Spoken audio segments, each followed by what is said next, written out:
Hello everybody, मैं हूं आपकी biology educator Shivani ma'am. Welcome back to Magnet Brains, जो आपको प्रोवाइड कराता है किंडरगार्टन टू क्लास 12th हर क्लास हर सब्जेक्ट की क्वालिटी एजुकेशन, वो भी बिल्कुल फ्री। जी हाँ, आपने सही सुना, मैग्नेट ब्रेन्स प्रोवाइड कराता है अनपेड सब्सक्रिप्शन। आपको किसी भी क्लास किसी भी सब्जेक्ट को पढ़ने के लिए कोई भी पेड सब्सक्रिप्शन लेने की जरूरत नहीं है, चाहे वो सीबीएसई बोर्ड हो, यूपी बोर्ड हो, बिहार बोर्ड हो या एमपी बोर्ड हो। आपको हर क्लास हर सब्जेक्ट के टॉपिक वाइज एक्सप्लेनेशंस मिलेंगे और साथ में मिलेंगे ढेर सारे प्रैक्टिस क्वेश्चन। इतना ही नहीं, आप अवेल कर सकते हैं e notes and E book, जिसकी लिंक डिस्क्रिप्शन बॉक्स में दी है। तो चलते हैं आज की वीडियो की तरफ। आज की वीडियो हमारी class 12th biology unit number 7 that is genetics and evolution, और इस यूनिट का हम लास्ट चैप्टर कवर कर रहे हैं जो कि है इवोल्यूशन। ये एनसीईआरटी में चैप्टर नंबर 6 है। हम इस चैप्टर का पूरे थ्योरी कंप्लीट कर चुके हैं, एनसीईआरटी सॉल्यूशन कर चुके हैं एंड एमसीक्यूज कंप्लीट हो चुके हैं। अब चलते हैं हम मोस्ट इंपॉर्टेंट क्वेश्चन की तरफ, मतलब प्रीवियस ईयर क्वेश्चन की तरफ, राइट? कि आपके पास्ट ईयर में कौन कौन से क्वेश्चंस आए हैं इस चैप्टर से। क्लियर है? तो स्टार्ट करें। तो जल्दी फटाफट सारे बच्चे अपनी अटेंडेंस लगा लीजिए, और अटेंडेंस कैसे लगाना ये तो आपको बहुत अच्छी तरीके से पता है।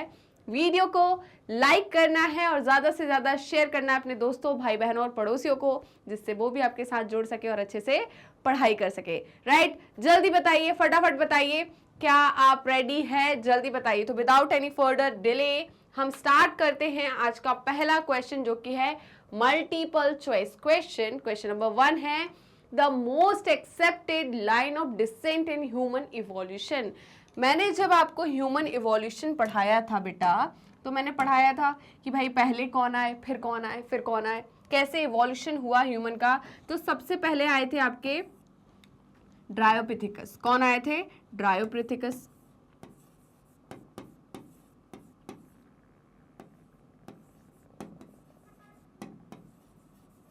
ठीक है, फिर कौन आए थे? फिर आए थे आपके रामापिथिकस।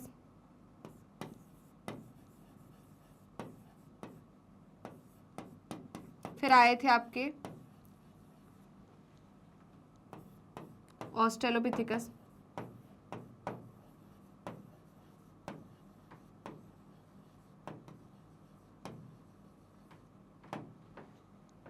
फिर आए थे आपके होमो हेवेलिस।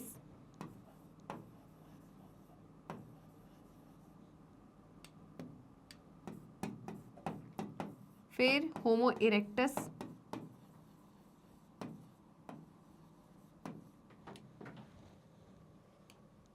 कौन आए थे? होमो हेवेलिस। कहीं ऐसा ऑप्शन आपको दिख रहा है? आप देख लो पहले। होमो हेवेलिस, होमो इरेक्टस, उसके बाद आए थे होमो सेपियंस। राइट? कौन आए थे? होमो सेपियंस। और होमो सेपियंस में कौन आए थे? निएंडरथल।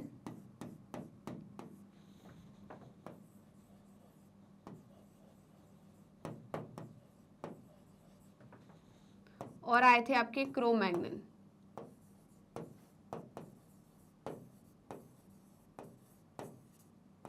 और इन्हीं से इवॉल्व हुए थे कौन? Modern man.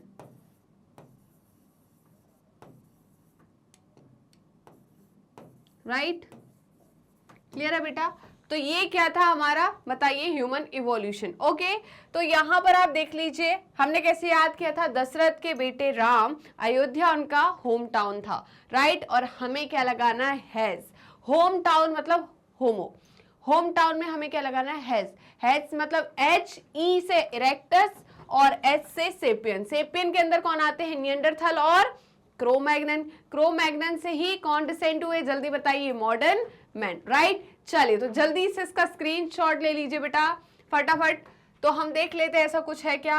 ऑस्ट्रेलो के बाद रामा आ रहे, ये तो गलत हो गया। ठीक है, पहले रामा आएंगे फिर कौन आएंगे? ऑस्ट्रेलो। इरेक्टस के बाद हिवालिस आ रहे, ये भी गलत हो गया। पहले हिवालिस आएंगे फिर इरेक्टस आएंगे, उसके बाद रामा, रामापिथिकस, रामा के बाद हिवालिस, इरेक्टस एंड होमो सेपियंस। मेरे को ऑप्शन सी करेक्ट लग रहा है। राइट? ऑप्शन सी क्या लग रहा है? करेक्ट। ओके, तो जल्दी से इसका स्क्रीनशॉट ले लीजिए बेटा, जल्दी फटाफट इसका स्क्रीनशॉट लीजिए। क्या आपने स्क्रीनशॉट ले लिया है? बताइए तो हम आगे बढ़ते हैं। ओके, चलिए एक बार चेक कर लो, बिल्कुल सही है। तो आज का नेक्स्ट क्वेश्चन है question number 2 and question number 2 है refer to the given figure, what does it represent. तो यहाँ पर हमें एक फिगर दिख रहा है, ठीक है, ये किसका फिगर है जल्दी बताइए। ये तो मुझे किसका फिगर दिख रहा है बताइए, प्लेसेंटल मैमल्स है या मार्सुपियल्स है, जल्दी बताइए कौन है ये। तो ये किसको शो कर रहे हैं बेटा जल्दी बताइए, ये शो कर रहे हैं अडप्टिव रेडिएशन को। किसको शो कर रहे हैं, अडप्टिव रेडिएशन को, राइट। क्यों, क्योंकि इनका एक कॉमन एंसेस्टर है। ये क्या है, कॉमन एंसेस्टर, तो ये है कॉमन एंसेस्टर। और कॉमन एंसेस्टर से ये क्या हुए बताइए, यहां पर रेडिएट हुए, क्या हुए, रेडिएट हुए हैं, ठीक है, डिफरेंट डिफरेंट जगह पर गए, डिफरेंट हैबिटेट पे गए और वहां के हिसाब से अपने आप को क्या कर लिया इन्होंने, चेंज कर लिया। इसको हम क्या बोलते हैं, अडप्टिव रेडिएशन, राइट। तो जल्दी से इसका स्क्रीनशॉट लीजिए बेटा, जल्दी से स्क्रीनशॉट लीजिए और हम चेक कर लेते हैं इसका आंसर क्या है। बिल्कुल सही है, ऑप्शन बी जो है वो क्या होगा, करेक्ट आंसर, राइट। चलिए तो आगे बढ़ते हैं नेक्स्ट क्वेश्चन की तरफ, और आज का नेक्स्ट क्वेश्चन है question number 3 and question number 3 है thorn of bougainvillea and tendrils of cucurbita are example of. किसका एग्जाम्पल है thorn of bougainvillea and tendrils of cucurbita. चलिए तो हम बात करें, यहाँ पर बोगनविलिया सबने देखा होगा, उसके जो कांटे होते हैं, एंड यहाँ कुकुरबिटा मतलब क्या बेटा, ककड़ी, खीरा, खीरा जो है उसके टेंड्रल्स जो होते हैं, राइट, सिलिंड्रिकल स्ट्रक्चर होता है जो कि क्या करता है, सपोर्ट प्रोवाइड करता है, राइट। तो जो वीक स्टेम होती है उससे ये टेंड्रल्स क्या प्रोवाइड करते हैं जल्दी बताइए, सपोर्ट प्रोवाइड करते हैं। क्या प्रोवाइड करते हैं, सपोर्ट, ओके। तो टेंड्रल्स क्या प्रोवाइड करते हैं, सपोर्ट, और यहां पर ये थॉर्न्स क्या प्रोवाइड कर रहे हैं, प्रोटेक्शन, डिफेंस, राइट। तो बेटा यहां पर इनका ओरिजिन जो है वो क्या है, सेम है, क्लियर है। तो ये कैसे हो जाएंगे बताइए, होमोलोगस ऑर्गन, फंक्शन डिफरेंट है ना, यहां पर स्ट्रक्चर सेम, होमोलोगस ऑर्गन का मतलब स्ट्रक्चर सेम, फंक्शन डिफरेंट, तो ये क्या हो जाएगा, होमोलोगस ऑर्गन, राइट। तो जल्दी से इसका स्क्रीनशॉट ले लीजिए और आंसर चेक कर लीजिए, जल्दी से आंसर चेक कीजिए, बिल्कुल करेक्ट आंसर है हमारा ऑप्शन डी।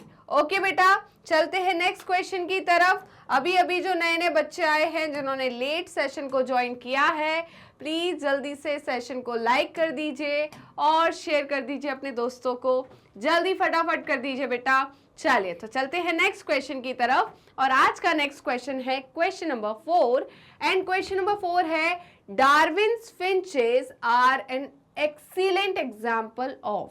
डार्विन फिंचेस जो थी वो किसका एक्सीलेंट एग्जाम्पल है बताइए, brood parasitism, connecting link, adaptive radiation या सीजनल माइग्रेशन। जल्दी बताइए किसका आंसर, इस क्वेश्चन का आंसर क्या है, इसका करेक्ट ऑप्शन क्या है, जल्दी बताइए। तो किसका एग्जाम्पल था डार्विन फिंचेस, जल्दी बताइए किसका एग्जाम्पल था, कहाँ समझाया था इन्होंने, कहाँ देखी थी डार्विन की फिंचेस जो थी वो कहाँ देखी थी उन्होंने, गैलापागोस आइलैंड पे। कहाँ पर देखी थी, गैलापागोस आइलैंड पे। और उन्होंने बताया था कि ये फिंचेस जो है रेडिएट कर गई, अलग अलग फैल गई अलग अलग हैबिटेट में, और वहां पर इन्होंने क्या शो किया बताइए, चेंजेस किए, वहां पर अडप्टेशन शो किया वहां के नेचर के हिसाब से। तो इसे हम क्या कहते हैं, अडप्टिव रेडिएशन। क्या कहते हैं जल्दी बताइए, अडप्टिव रेडिएशन, राइट। तो एक बार चेक कर लेते हैं बेटा, बिल्कुल करेक्ट आंसर है हमारा ऑप्शन सी। ओके, चलिए नेक्स्ट क्वेश्चन की तरफ चलते हैं, और आज का नेक्स्ट क्वेश्चन है क्वेश्चन नंबर 5। ओके, तो क्वेश्चन नंबर 5 बोल रहा है palaeontological evidence for evolution refers to. Okay, palaeontological evidence refers for which type of evolution, जल्दी बताइए। तो पैलियोंटोलॉजिकल जो एविडेंस है वो किसके बारे में बताता है, डेवलपमेंट ऑफ एम्ब्रियो या होमोलोगस ऑर्गन या फॉसिल्स या एनालॉगस ऑर्गन, क्या होता है।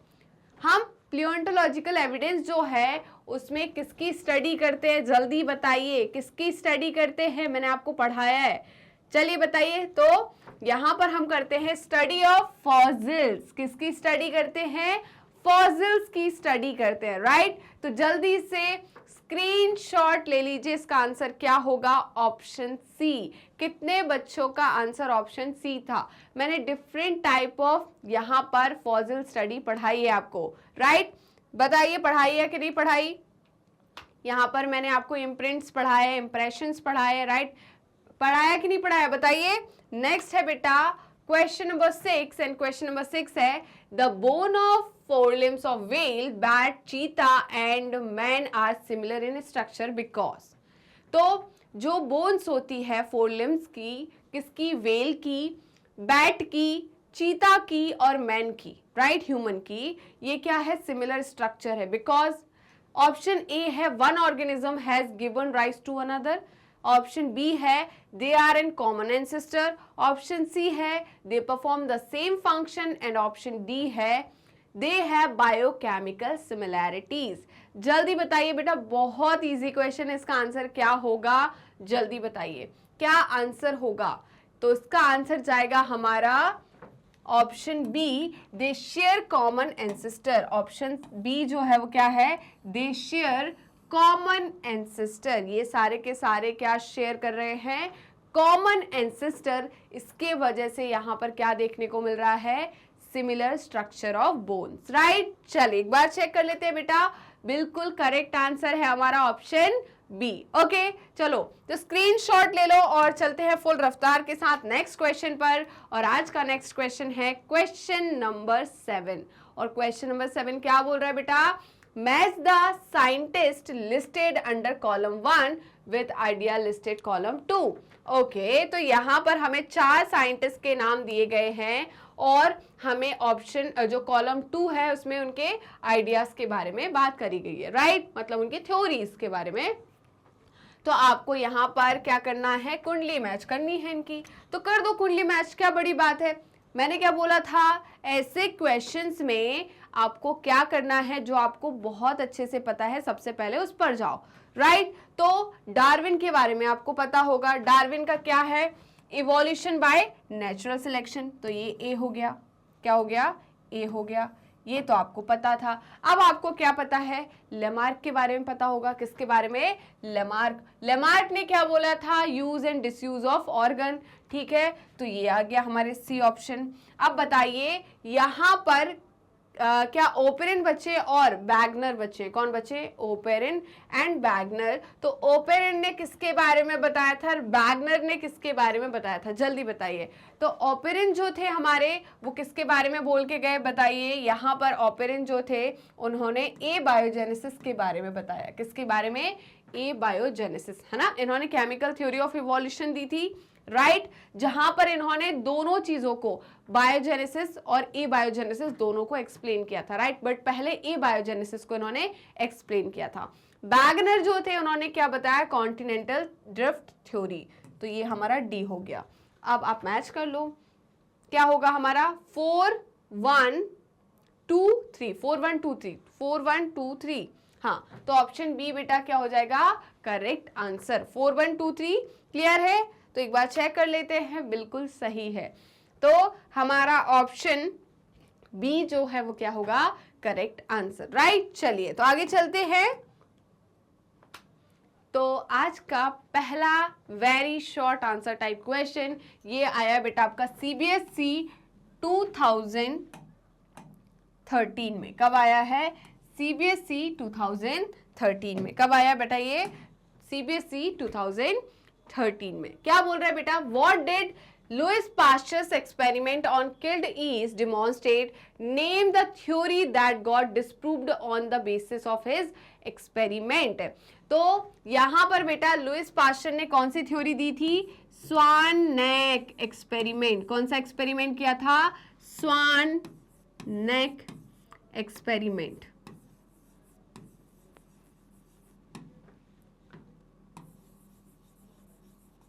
ठीक है। और इन्होंने कौन सी थ्योरी को डिस्प्रूव किया था, theory of spontaneous generation, right, मतलब ए बायोजेनेसिस, राइट। तो इन्होंने किसको डिस्प्रूव किया था, डिस्प्रूव्ड क्या, spontaneous, theory of spontaneous generation, या हम बोले थ्योरी ऑफ एबायोजेनेसिस, थ्योरी ऑफ एबायोजेनेसिस, जिसमें इन्होंने किसके बारे में बताया था, स्पॉन्टेनियस जनरेशन के बारे में। किसके बारे में, स्पॉन्टेनियस जनरेशन।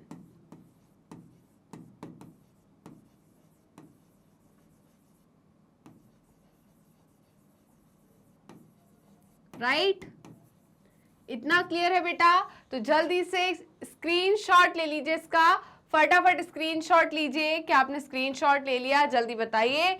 तो यहां पर लुईस पास्चर ने कौन सी, स्वान नेक एक्सपेरिमेंट किया और इन्होंने डिस्प्रूव किया किसको, बताइए, थ्योरी ऑफ एबायोजेनेसिस को। किसको, थ्योरी ऑफ एबायोजेनेसिस को, जिसने किसको एक्सप्लेन किया था, स्पॉन्टेनियस जनरेशन को। राइट, चलिए बेटा, तो जल्दी से इसका स्क्रीनशॉट ले लीजिए, फटाफट इसका स्क्रीनशॉट लीजिए। क्या आपने स्क्रीनशॉट ले लिया है, बताइए।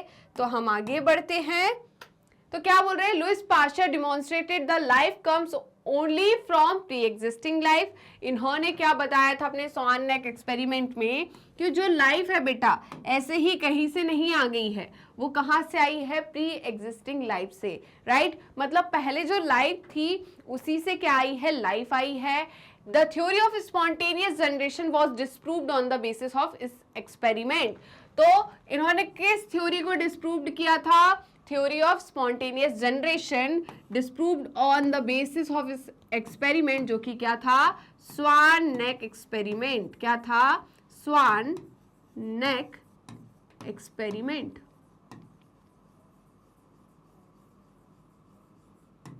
राइट, क्लियर है? तो जल्दी से स्क्रीनशॉट लीजिए बेटा इसका, जल्दी फटाफट स्क्रीनशॉट लीजिए।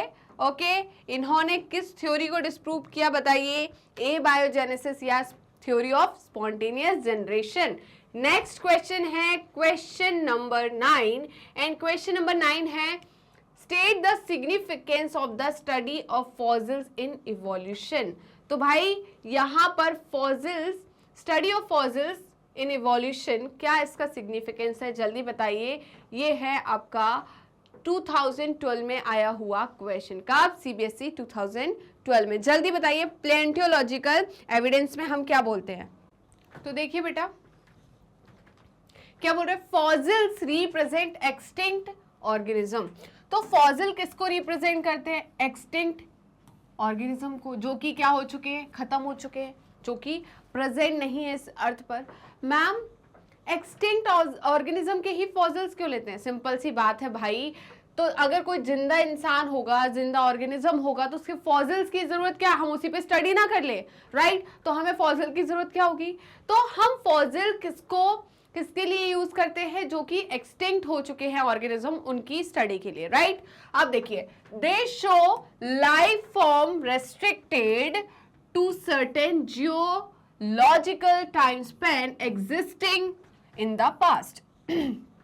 तो मैंने आपको जियोलॉजिकल टाइम स्केल और स्पेन के बारे में बताया था, ठीक है। तो ये क्या है, they show life forms restricted to certain geological time span. Okay, किनकी ये क्या है, जियोलॉजिकल टाइम स्पेन है, जिसमें ये क्या है, रेस्ट्रिक्ट है, उसी टाइम स्पेन में ये क्या है, क्या है, जिंदा है। राइट, फिर show ancestry of present day organism are connecting link between two groups of organism.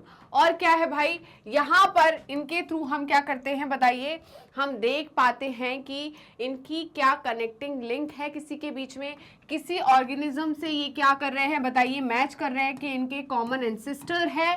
ठीक है, तो ये हमें किससे पता चल जाएगी, फॉसिल्स की स्टडी से। किसके फॉसिल की स्टडी से, एक्सटिंक्ट ऑर्गेनिज्म के फॉसिल्स की स्टडी से। राइट, तो जल्दी से इसी बात पे स्क्रीनशॉट ले लीजिए, फटाफट स्क्रीनशॉट लीजिए बेटा, और हम बढ़ते हैं नेक्स्ट क्वेश्चन की तरफ। और आज का नेक्स्ट क्वेश्चन है question number 10, and question number 10 क्या है, identify the examples of convergent evolution from the following.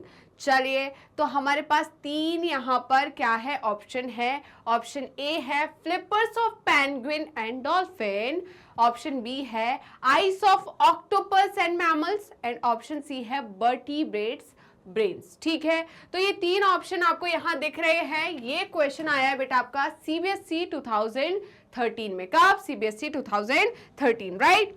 तो बेटा यहाँ पर क्या है? Flippers of penguin and dolphin, ये क्या है बेटा? ये है कन्वर्जेंट इवोल्यूशन। क्या है? Convergent evolution, right. मतलब ये कैसे? एनालॉगस ऑर्गन है बट कॉमन फंक्शन को परफॉर्म कर रहे हैं, इसलिए ये क्या हो जाएगा? कन्वर्जेंट। सी से common function, common function perform करने वाले कन्वर्जेंट इवोल्यूशन, राइट। यहां पर eyes of octopus and mammal, ये भी क्या शो करेगा? Convergent evolution, right. तो यहां पर ये दोनों किसके एग्जाम्पल है? कन्वर्जेंट इवोल्यूशन का, राइट। तो जल्दी से स्क्रीनशॉट ले लीजिए बेटा, इसका फटाफट स्क्रीनशॉट लीजिए। क्या कोई दिक्कत परेशानी? बेटा कंफ्यूजन क्रिएट नहीं होनी चाहिए। होमोलोगस और एनालोगस में क्या डिफरेंस है? होमोलोगस मतलब हम ऑर्गन की बात कर रहे हैं। किसकी बात कर रहे हैं? ऑर्गन की, राइट। होमोलोगस ऑर्गन मतलब है जिनका क्या है? स्ट्रक्चर सेम है। क्या है? स्ट्रक्चर सेम है। होमो मतलब सेम, तो यहां पर स्ट्रक्चर क्या है? सेम है। और ऐसे एनिमल जिनका स्ट्रक्चर सेम है बट फंक्शन डिफरेंट है,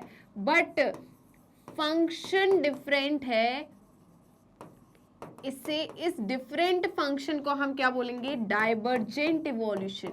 क्या बोलेंगे? Divergent evolution, right. वहीं पर एनालॉगस ऑर्गन जो है मतलब स्ट्रक्चर डिफरेंट, और वो डिफरेंट स्ट्रक्चर एक कॉमन फंक्शन को परफॉर्म कर रहे हैं, तो सी से कॉमन, सी से कन्वर्जेंट इवोल्यूशन, राइट। तो यहां पर flippers of penguin and dolphin जो है वो क्या शो कर रही है? Convergent evolution. And eyes of octopus and mammal, वो भी क्या शो कर रहा है? Convergent evolution, right. चलिए तो जल्दी से स्क्रीनशॉट लीजिए, जल्दी फटाफट स्क्रीनशॉट लीजिए। क्या आपने स्क्रीनशॉट ले लिया बेटा? तो चलते हैं। क्या है? Flippers of penguin and dolphin किसका एग्जाम्पल है? कन्वर्जेंट इवोल्यूशन का। And eyes of octopus and mammal जो है वो भी किसका एग्जाम्पल है? कन्वर्जेंट इवोल्यूशन का, राइट। चलिए बेटा तो आगे बढ़ते हैं। चलिए तो चलते हैं नेक्स्ट क्वेश्चन की तरफ, और आज का नेक्स्ट क्वेश्चन है क्वेश्चन नंबर 11। क्या है बेटा? Question number 11। And question number 11 पूछ रहा है identify the examples of homologous structure. तो हमें किसका बात कर रहे हैं? एग्जाम्पल हमें आइडेंटिफाई करने हैं किसके? होमोलोगस स्ट्रक्चर के। तो होमोलोगस स्ट्रक्चर या ऑर्गन क्या होते हैं बेटा? होमोलोगस स्ट्रक्चर या ऑर्गन क्या होते हैं जो कि कैसे हैं? सेम स्ट्रक्चर होता है, जिसका स्ट्रक्चर क्या होता है? सेम, उन्हें हम क्या बोलेंगे? Homologous structure, right. From the following, तो इनमें से हमें क्या चूज करना है? Homologous structure. ओके बेटा, ये क्वेश्चन है, ये क्वेश्चन आया है सीबीएसई 2013 में। कब आया है? सीबीएसई 2013 में। तो हम देख लेते हैं यहाँ पर होमोलोगस स्ट्रक्चर कौन से है। चलिए तो बेटा देखिए, यहाँ पर thorns in bougainvillea and tendrils of Cucurbita, ठीक है। यहाँ पर बोगनविलिया के थॉर्न्स मतलब कांटे, और कुकुरबिटा की जो टेंड्रिल्स होती है, ये दोनों क्या है? होमोलोगस ऑर्गन है। क्या है?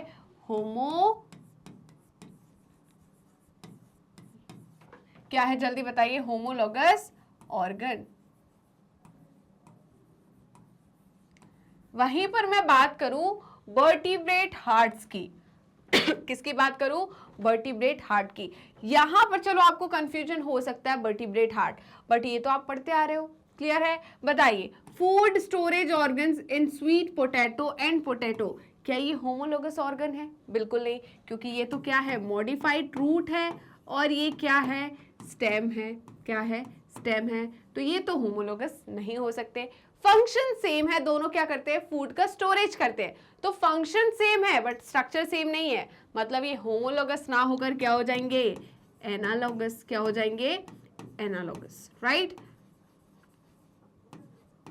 बट बेटा आपको याद रखना है, जो वर्टिब्रेट हार्ट है, क्या है? वर्टिब्रेट हार्ट जो है ये कैसे ऑर्गन है? होमोलोगस। क्या है? होमोलोगस ऑर्गन, राइट, क्लियर है, बताइए क्लियर है? तो जल्दी से स्क्रीनशॉट लीजिए इसका, जल्दी से स्क्रीनशॉट लीजिए। क्या आपने स्क्रीनशॉट ले लिया? तो हम एक बार चेक कर लेते हैं बेटा, क्या है? Vertebrate hearts in thorn in bougainvillea and tendrils of cucurbita are the examples of homologous organ, right. चलिए, तो इसी बात पे जल्दी से इसका स्क्रीनशॉट ले लीजिए, जल्दी फटाफट स्क्रीनशॉट लीजिए। क्या आपने स्क्रीनशॉट ले लिया है? बताइए। तो हम आगे बढ़ जाते हैं, तो चलते हैं नेक्स्ट क्वेश्चन की तरफ। और आज का नेक्स्ट क्वेश्चन है question number 12 and question number 12 है sweet potato tubers and potato tubers are the result of convergent evolution. मैंने क्या बोला था? सी से कन्वर्जेंट, सी से कॉमन, सी से कन्वर्जेंट, सी से कॉमन, राइट। तो सी से कन्वर्जेंट, सी से है कॉमन। तो यहां पर कन्वर्जेंट इवोल्यूशन का मतलब क्या है? Common function. क्या है बेटा? Common function. जैसे कि हम बात करें स्वीट पोटैटो की और किसकी? पोटैटो ट्यूबर की। तो sweet potato tuber and potato tuber दोनों क्या कर रहे हैं? कॉमन फंक्शन परफॉर्म कर रहे हैं। मैम कौन सा कॉमन फंक्शन? तो ये दोनों क्या फंक्शन परफॉर्म कर रहे हैं? फूड स्टोरेज का फंक्शन परफॉर्म कर रहा है, राइट। स्वीट पोटैटो भी फूड को स्टोर करता है, पोटैटो भी फूड को स्टोर करता है। बट हम बात करें पोटैटो ट्यूबर की, तो वो स्टेम का मॉडिफिकेशन है, स्वीट पोटैटो जो है वो रूट का मॉडिफिकेशन है। मतलब ऑर्गन कैसे हुए? एनालॉगस। ऑर्गन कैसे हुए? एनालॉगस। फंक्शन क्या हुआ? सेम। मतलब किस प्रकार का इवोल्यूशन है? Convergent evolution, right. चलिए, तो बेटा sweet potato tuber, sweet potato tubers and potato tubers, ठीक है, ये दोनों क्या है? एनालॉगस ऑर्गन है। क्या है?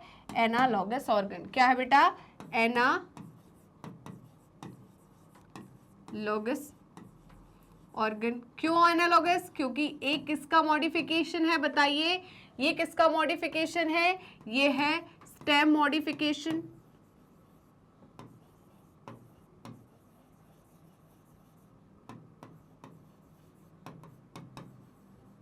राइट। ये किसका मॉडिफिकेशन है? स्टेम का।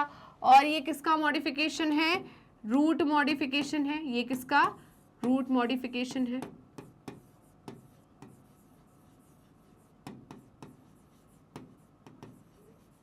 ओके, क्लियर है। इसलिए कैसा ऑर्गन है? एनालॉगस। बट दोनों का फंक्शन क्या है? Common function. दोनों का फंक्शन क्या है? कॉमन। इन दोनों का कॉमन फंक्शन है, जो कि क्या है? कॉमन फंक्शन है, जो कि क्या है?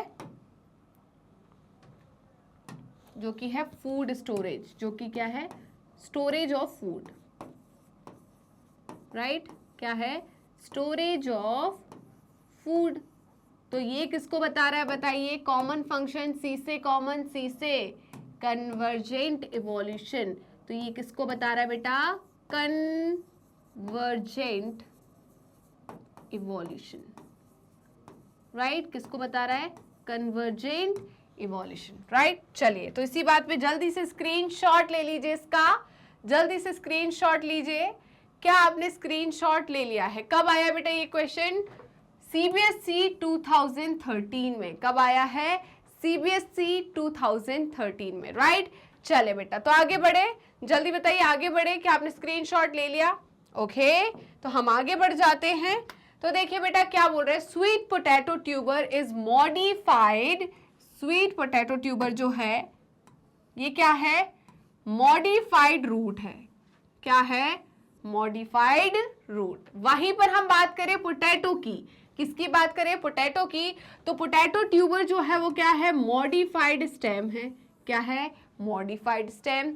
These are anatomically different. ये क्या है बेटा? एनाटॉमिकली डिफरेंट है। इनका स्ट्रक्चर क्या है? डिफरेंट है structures, but perform the same function. पर क्या परफॉर्म कर रहे हैं? सेम फंक्शन, जो कि क्या था? Food storage, right. यही मैंने लिखवाया है कि नहीं? सेम ऐसा ही लिखवाया। Therefore they are result of convergent evolution. तो ये किसका रिजल्ट है बताइए? कन्वर्जेंट इवोल्यूशन का, राइट। तो जल्दी से बेटा बिना किसी देरी के स्क्रीनशॉट ले लीजिए, जल्दी स्क्रीनशॉट लीजिए। क्या आपने स्क्रीनशॉट ले लिया है बताइए? तो हम आगे बढ़ जाते हैं। ओके, हम आगे बढ़ गए। तो नेक्स्ट क्वेश्चन है क्वेश्चन नंबर 13 एंड ये भी क्या है? Very short answer type question, right. What does Hardy-Weinberg equation जो कि थी p² plus 2p³ plus q² equals to 1, तो ये क्या बता रही है? ये इक्वेशन क्या कन्वे कर रही है आपको? तो ये इक्वेशन बताती है हमें किसके बारे में? हार्डी-वेनबर्ग इक्विलिब्रियम के बारे में। हार्डी-वेनबर्ग इक्विलिब्रियम क्या है बेटा? हार्डी-वेनबर्ग इक्विलिब्रियम क्या बोलता है?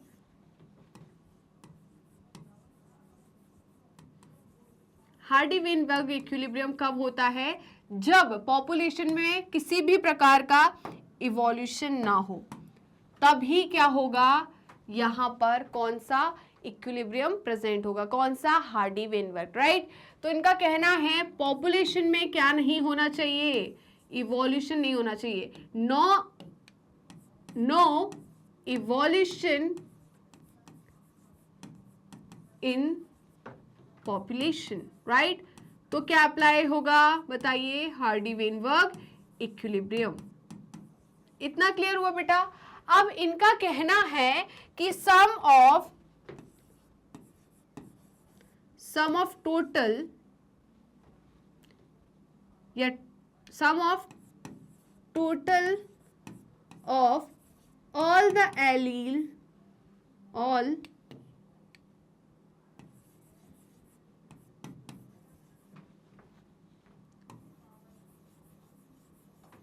are 1। यहां हम बोल दे sum of all the total allele frequency is 1, right. तो यहां पर टोटल एलील फ्रीक्वेंसी का सम कितना होने वाला है बेटा? 1 होने वाला है। कितना? 1, राइट। तो जल्दी से इसका स्क्रीनशॉट ले लीजिए। हमने आपको जब मैंने एमसीक्यूज कराए थे तो वहां पर एक क्वेश्चन कराया था, उन्होंने बोला था कि डोमिनेंट एलील जो है बेटा उसकी फ्रीक्वेंसी कितनी है? जल्दी बताइए। उन्होंने कहा था डोमिनेंट एलील की फ्रीक्वेंसी जो थी वो कितनी थी? यहाँ पर आई थिंक 0.4 बोला था उन्होंने। कितना बोला था? 0.4। तो आपको वहाँ पर हार्डी-वेनबर्ग इक्विलिब्रियम को क्या करना था? प्रूफ करना था कि यहाँ पर हार्डी-वेनबर्ग इक्विलिब्रियम है या नहीं है। क्लियर है? तो कैसे प्रूफ होगा? उन सबका सम अगर 1 आ गया मतलब ये इक्विलिब्रियम में है, अगर नहीं आया मतलब इक्विलिब्रियम में नहीं है, राइट। क्लियर है? तो जल्दी से इसका स्क्रीनशॉट ले लीजिए, जल्दी स्क्रीनशॉट लीजिए। क्या आपने स्क्रीनशॉट ले लिया बताइए? तो हम आगे बढ़ जाते हैं। बेटा ये क्वेश्चन कब आया आपका? CBSE 2011 में। कब आया है? CBSE 2011 में। तो क्या बोल रहे हैं देखिए, Hardy-Weinberg equation conveys genetic equilibrium. तो ये किसके बारे में बताते हैं बेटा? हार्डी-वेनबर्ग इक्वेशन जो है वो किसके बारे में बताता है? जेनेटिक इक्विलिब्रियम के बारे में। It means some total of all the allylic frequency is 1। कितनी होती है? 1। मतलब p² plus q² plus q² equals to 1। ठीक है बेटा, ये किसकी फ्रीक्वेंसी है? ए की। यहाँ पर ये किसकी है? स्मॉल ए की। और ये किसकी है? स्मॉल ए एलील की फ्रीक्वेंसी है, राइट। क्लियर है? तो जल्दी से इसका स्क्रीनशॉट लीजिए, फटाफट बेटा इसका स्क्रीनशॉट ले लो। चलिए ओके, क्या आपने स्क्रीनशॉट ले लिया है? तो चलते हैं नेक्स्ट क्वेश्चन की तरफ। और आज का नेक्स्ट क्वेश्चन है question number 14 and question number 14 बोलता है बेटा, arrange the human activities mentioned below as per the order in which they develop after the modern homo sapiens came into existence I escaped. Okay, तो इनका क्या है बेटा? Rearrange the human activities. हमें क्या करना है? ह्यूमन एक्टिविटीज को रीअरेंजमेंट करना है। ठीक है, mention below as per the order in which they develop after the modern homo sapiens came into the existence during ice age. तो बताइए सबसे पहले क्या आया, फिर क्या हुआ, फिर क्या हुआ, जल्दी बताइए, जल्दी स्क्रीनशॉट लीजिए। ए है ह्यूमन सेटलमेंट, दूसरा है प्री हिस्टोरिक केबार्ड एंड सी है एग्रीकल्चर। जल्दी बताइए बेटा, ये क्वेश्चन आपका आया है 2017 में। कब आया है? 2017 में। तो जल्दी से स्क्रीनशॉट लीजिए इसका, फटाफट स्क्रीनशॉट ले लीजिए। क्या आपने स्क्रीनशॉट ले लिया? बताइए। तो हम आगे बढ़ते हैं, जल्दी आगे बढ़ते हैं। तो देखिए बेटा, the order of activities is as follows, ठीक है। पहला क्या है? प्री हिस्टोरिक केबार्ड, पहले क्या है? प्री हिस्टोरिक केबार्ड, फिर agriculture and after human settlement, right. चलिए, तो जल्दी से इसका स्क्रीनशॉट ले लीजिए, जल्दी से स्क्रीनशॉट ले लीजिए, फटाफट स्क्रीनशॉट लो बेटा। क्या आपने स्क्रीनशॉट ले लिया है? बताइए। तो फिर हम आगे बढ़ जाते हैं, ओके। और आज का नेक्स्ट क्वेश्चन है शॉर्ट आंसर टाइप क्वेश्चन, और हम स्टार्ट करते हैं क्वेश्चन नंबर 15 से। Describe the experiment that help Louis Pasteur to dismiss the theory of spontaneous generation of life, right. ये क्वेश्चन बेटा यहाँ पर CBSE 2016 में आया है, राइट। तो लुइस पास्चर जी जो थे, इन्होंने एक एक्सपेरिमेंट किया। कौन सा एक्सपेरिमेंट? स्वान नेक एक्सपेरिमेंट। कौन सा एक्सपेरिमेंट किया था? स्वान नेक एक्सपेरिमेंट। और उस स्वान नेक एक्सपेरिमेंट के थ्रू इन्होंने समझाया था, किसको? डिस्प्रूव किया था कि स्पॉन्टेनियस जनरेशन ऑफ लाइफ, है ना, कि लाइफ जो है वो स्पॉन्टेनियस जनरेशन नहीं होती है, राइट। ए बायोजेनेसिस जो बताया था इन्होंने, वो ऐसा नहीं होता। प्री एग्जिस्टिंग लाइफ फॉर्म से ही न्यू लाइफ फॉर्म होती है। ये किसने बताया था? लुइस पास्चर ने। किसने? लुइस पास्चर ने। तो लुइस पास्चर का एक्सपेरिमेंट क्या था? स्वान नेक एक्सपेरिमेंट। इन्होंने क्या बताया था? इन्होंने बताया था कि प्री एग्जिस्टिंग लाइफ फॉर्म से ही न्यू लाइफ क्या होती है? ओरिजिनेट होती है, फॉर्म होती है। और इन्होंने एक थ्योरी को डिस्प्रूव किया था, जो कि थी theory of spontaneous generation of life, right. Clear है? तो 3 पॉइंट आपको याद रहना चाहिए। इनका एक्सपेरिमेंट कौन था? इनका एक्सपेरिमेंट क्या था बेटा? इनका एक्सपेरिमेंट था, हिज एक्सपेरिमेंट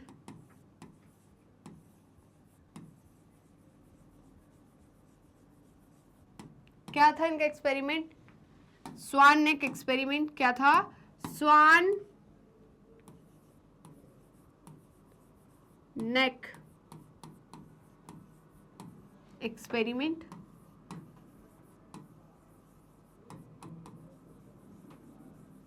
ठीक है, इन्होंने क्या बताया था? They said new life originate from pre-existing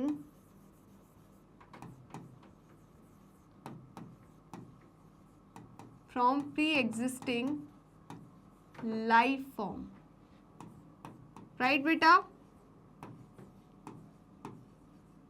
इतना क्लियर हुआ? जल्दी बताइए, इतना क्लियर हुआ या नहीं?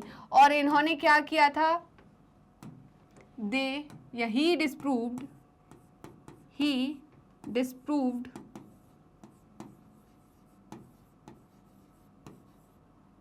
The theory of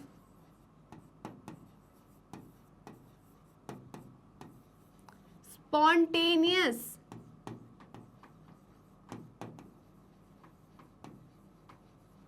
generation of life, right. तो जल्दी से स्क्रीनशॉट लीजिए बेटा इसका, जल्दी स्क्रीनशॉट लीजिए। क्या आपने स्क्रीनशॉट ले लिया? बताइए, क्या आपने स्क्रीनशॉट ले लिया है? तो हम आगे बढ़ जाते हैं एक बार। चलिए, क्या है बेटा? देखिए, तो ये कौन सा एक्सपेरिमेंट है? स्वान नेक एक्सपेरिमेंट। तो देखिए, 2 क्या है यहां पर? 2 pre sterilised flask with killed east were taken. तो इन्होंने क्या किया भाई? प्री स्टेरिलाइज्ड फ्लास्क लिया जिसमें क्या थी, किल्ड ईस्ट थी, right. One of the flask was sealed, एक फ्लास्क क्या था, सील्ड था, ऊपर से कवर था, right, and other was open in the air, दूसरा जो था वो ओपन था टू एयर, वो खुला हुआ था, ये देखो खुला है, यहाँ ये सील्ड है, ये क्या है, सील्ड है, ये क्या है, सील्ड है, सील्ड है, और ये क्या है, ये देखो ओपन है, ये क्या है, ओपन है, राइट। फिर क्या बोला इन्होंने, differential growth of live word observe in the one flask, live was found only in the open flask. तो जब इन्होंने इन दोनों फ्लास्क में एक्सपेरिमेंट किया तो इन्होंने देखा ये जो सील्ड फ्लास्क था, सेम कंडीशन थी यहाँ पर, बट यहाँ पर इन्होंने क्या देखा कि सील्ड फ्लास्क में माइक्रोब्स की ग्रोथ नहीं हुई, मतलब कोई लाइफ फॉर्म नहीं आया। वहीं पर इन्होंने ओपन फ्लास्क में देखा कि यहाँ पर क्या है बेटा, लाइफ वॉज फाउंड, ठीक है, मतलब यहाँ पर लाइफ आई, माइक्रोब्स की ग्रोथ देखने को मिली, राइट, क्लियर है। तो ये कौन सा एक्सपेरिमेंट था, जल्दी बताइए, स्वान नेक एक्सपेरिमेंट था, क्या था, स्वान नेक एक्सपेरिमेंट, राइट। चलिए बेटा, तो आगे बढ़े, नेक्स्ट है question number 16, and question number 16 है protein synthesis machinery resolve around RNA. Okay, तो प्रोटीन सिंथेसिस की जो मशीनरी है वो किसके इर्द गिर्द घूम रही है, जल्दी बताइए, कहां पर प्रेजेंट है, RNA, but in the course of evolution it was replaced by DNA, justify. तो देखिए बेटा, आरएनए में इवोल्यूशन हुआ तब क्या आया, डीएनए। क्यों हुआ इवोल्यूशन, क्योंकि आरएनए जो था वो क्या था, सिंगल स्टैंडर्ड था, ओके, वहाँ पर उसकी रिएक्टिविटी ज़्यादा थी, वो क्या था, म्यूटेट फास्ट करता था, अब इसकी वजह से क्या हुआ, इवोल्यूशन फास्ट हो रहा था। बट जैसे जैसे नई स्पीसीज बनी, यहाँ पर नए नए ऑर्गेनिज्म आए, और उन ऑर्गेनिज्म को हमें क्या करना है, कंटिन्यू करना है, उनकी एग्जिस्टेंस को ख़त्म नहीं करना हमें। तो एग्जिस्टेंस को बनाने के लिए, उसको वैसे ही रखने के लिए क्या चाहिए हमें, स्टेबल चाहिए, है ना, सिंपल सी बात है। आपकी स्टेबिलिटी कब होगी, आप जब कब एग्जिस्ट करोगे, जब आपकी स्टेबिलिटी होगी, राइट। तो स्टेबिलिटी को बनाए रखने के लिए इन्होंने क्या किया, अपने जेनेटिक मटेरियल को क्या करा, बताइए, इन्होंने इवॉल्व किया। तो आरएनए से इवॉल्व होकर क्या बना, डीएनए, जो कि क्या था, stable genetic material, right. Clear है या नहीं, जल्दी बताइए। तो देखिए यहाँ पर since RNA was unstable, RNA कैसा था बेटा, अनस्टेबल, कैटालिटिक प्रॉपर्टी होती है आरएनए में, क्या होती है, कैटालिटिक प्रॉपर्टी। आरएनए कैसा था बेटा, unstable and prone to mutation, किसकी तरफ प्रोन था, है ना, इजीली इसमें क्या हो जाता है, म्यूटेशन होता है, म्यूटेशन का रेट यहाँ पर क्या होता है बेटा, फास्ट, क्या होता है, फास्ट म्यूटेशन होता है यहाँ, ओके बेटा। अब देखिए, डीएनए इवॉल्व फ्रॉम आरएनए, यही मैंने बोला कि डीएनए जो है वो कहाँ से आया है, आरएनए से आया है। तो पहला जो जेनेटिक मटेरियल था वो क्या था बेटा, आरएनए, आरएनए में इवोल्यूशन हुआ, आरएनए इवॉल्व हुआ, तब जाकर डीएनए बना, राइट, क्लियर है। तो आरएनए वर्ल्ड में हमने यही पढ़ा था ना कि आरएनए क्या था, first genetic material with chemical modification that makes it more stable. तो यहाँ पर बेटा आरएनए में क्या हुई, केमिकल मॉडिफिकेशन हुआ, और उस केमिकल मॉडिफिकेशन के बाद जो जेनेटिक मटेरियल मिला वो क्या था, डीएनए, जो कि क्या था, मोर स्टेबल, क्या था, मोर स्टेबल, राइट। अब देखिए, डीएनए हैज डबल स्ट्रैंडेड, क्यों है स्टेबल, क्योंकि डीएनए के पास क्या है, दो स्ट्रैंड है, डबल स्ट्रैंड है, nature, and has complimentary strand, और इनकी दोनों स्ट्रैंड जो है एक दूसरे की क्या होती है, कॉम्प्लीमेंटरी। मतलब अगर मैं डीएनए की इस स्ट्रैंड को यहाँ से यहाँ ये डायरेक्शन में पढ़ूंगी, ये 5' to 3' डायरेक्शन है, तो इधर से इधर सेम स्ट्रैंड होगी, बस, मतलब ये हो गया। आपने सीढ़ी देखी है, एक सीढ़ी आपने ऐसी लगा दी और उसी को पलट के ऐसी लगा दी, तो दोनों आपस में क्या है, कॉम्प्लीमेंट्री है, क्या है, कॉम्प्लीमेंट्री, राइट, क्लियर है। तो जल्दी से इसका स्क्रीनशॉट ले लीजिए, जल्दी से स्क्रीनशॉट लीजिए। दीज फर्दर रजिस्ट, भाई यहाँ पर क्या होता है, ये क्या रजिस्ट करते हैं, changes by evolving a process of repair, right. तो जल्दी से बेटा इसका स्क्रीनशॉट ले लीजिए, जल्दी स्क्रीनशॉट लीजिए, फटाफट, बिना किसी देरी के इसका स्क्रीनशॉट ले लीजिए। क्या आपने स्क्रीनशॉट ले लिया, बताइए, क्या आपने स्क्रीनशॉट ले लिया है। तो हम आगे बढ़ते हैं, अब चलते हैं नेक्स्ट क्वेश्चन की तरफ, और आज का नेक्स्ट क्वेश्चन है question number 17, and question number 17 आपसे पूछ रहा है mention the contribution of SL. Millers experiment on origin of life. तो देखिए बेटा, मैं बात करती हूँ किसके, मिलर्स के एक्सपेरिमेंट की। उससे पहले हम किसकी बात करते हैं, ओपेरन एंड हेल्डेन की। ओपेरन एंड हेल्डेन जो थे वो क्या थे, साइंटिस्ट थे, और इन्होंने क्या प्रूव किया था, केमिकल इवोल्यूशन। इन्होंने क्या थ्योरी दी थी, केमिकल इवोल्यूशन ऑफ लाइफ, जो कि क्या थी, सबसे ज्यादा एक्सेप्टेड और एग्जैक्ट थ्योरी थी। कौन सी, chemical evolution of life, right.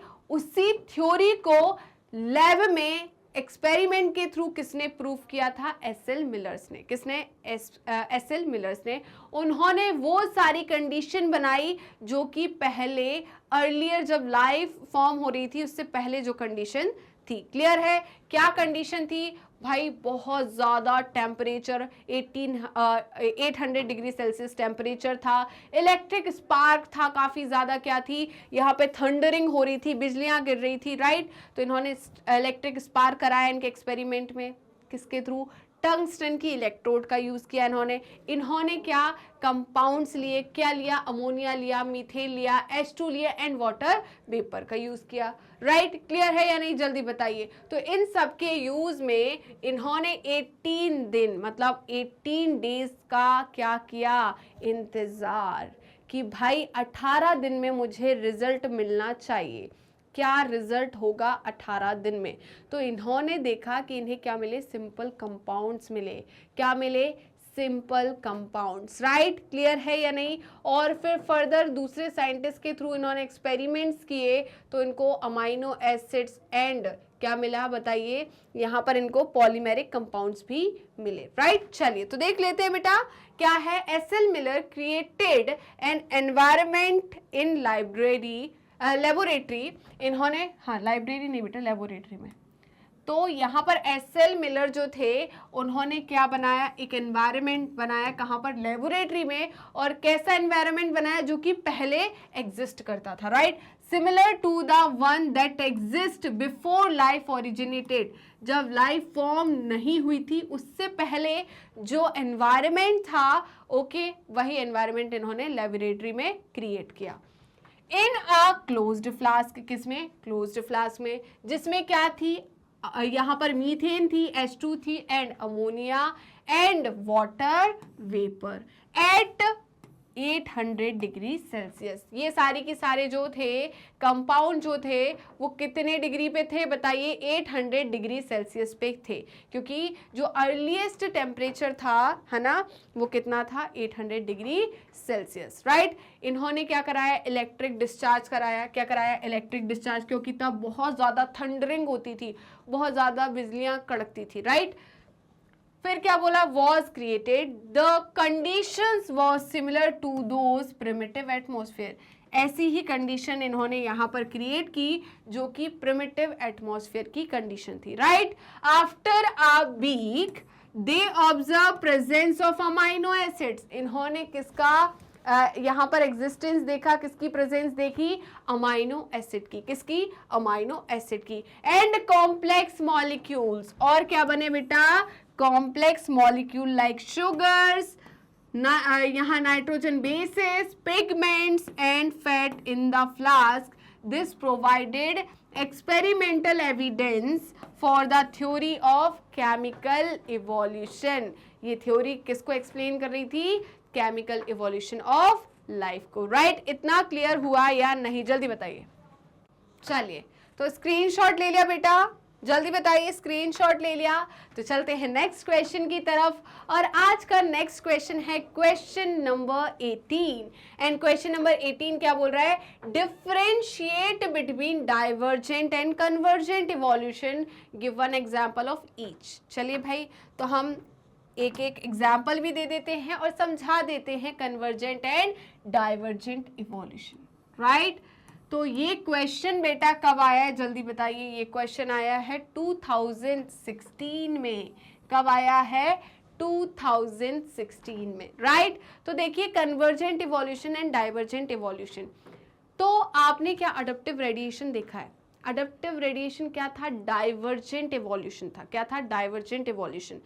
एक अडप्टिव रेडिएशन, दूसरा अडप्टिव रेडिएशन, दो अडप्टिव रेडिएशन सेम हैबिटेट पे है, सेम जियोग्राफिकल एरिया में है, सेम हैबिटेट पर है, तो कॉमन हैबिटेट क्या कर रहे हैं, शेयर कर रहे हैं, तो इसको हम बोलेंगे कन्वर्जेंट इवोल्यूशन, राइट। सिंपल सी भाषा में मैं आपको समझाऊं तो कन्वर्जेंट का मतलब है कॉमन फंक्शन, डाइवर्जेंट का मतलब है डिफरेंट फंक्शन, राइट। सी से कन्वर्जेंट, सी से कॉमन। कन्वर्जेंट का मतलब क्या है बेटा, कन्वर्जेंट इवोल्यूशन, राइट। तो कन्वर्जेंट इवोल्यूशन में कन्वर्जेंट मतलब सी, सी का मतलब क्या है, कॉमन फंक्शन, क्या है, कॉमन फंक्शन। वहीं पर डाइवर्जेंट इवोल्यूशन की मैं बात करूं तो क्या हो जाएगा, डी से डाइवर्जेंट, डी से डिफरेंट फंक्शन, ठीक है। डाइवर्जेंट इवोल्यूशन मतलब डिफरेंट फंक्शन, क्या हो जाएगा बेटा, डिफरेंट फंक्शन। डी से डाइवर्जेंट, डी से डिफरेंट।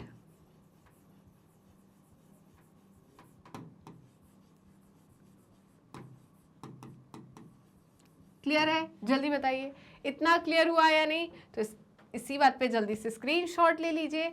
अब हम बात करते हैं अडप्टिव रेडिएशन की। तो एक अडप्टिव रेडिएशन जो है वो क्या है बेटा, डाइवर्जेंट इवोल्यूशन है। क्यों, क्योंकि जिसकी कॉमन एंसेस्ट्री है वो डिफरेंट हैबिटेट पे जाकर एक क्या कर रहा है, कॉमन एंसेस्ट्री वाला जो ऑर्गेनिज्म है वो डिफरेंट जगह पे जाके वहां की जगह के जैसे उसने अडेप्टेशन शो किया और वैसे फंक्शन परफॉर्म किए, तो ये डाइवर्जेंट इवोल्यूशन हो गया, राइट। बट अगर दो डाइवर्जेंट इवोल्यूशन या दो अडप्टिव रेडिएशंस जो है वो एक कॉमन हैबिटेट पे प्रेजेंट है, एक कॉमन हैबिट को क्या कर रहे हैं, शो कर रहे हैं, तो इससे हम क्या बोलेंगे, कन्वर्जेंट इवोल्यूशन, राइट। पक्का इतना क्लियर हुआ है या नहीं, जल्दी बताइए। तो आगे बढ़ते हैं बेटा, इसका स्क्रीनशॉट ले लीजिए, जल्दी स्क्रीनशॉट लीजिए इसका। क्या आपने स्क्रीनशॉट ले लिया, बताइए। तो देखिए कन्वर्जेंट इवोल्यूशन का मतलब क्या है, when more than one adaptive radiation appear to have occurred in isolated geographical area.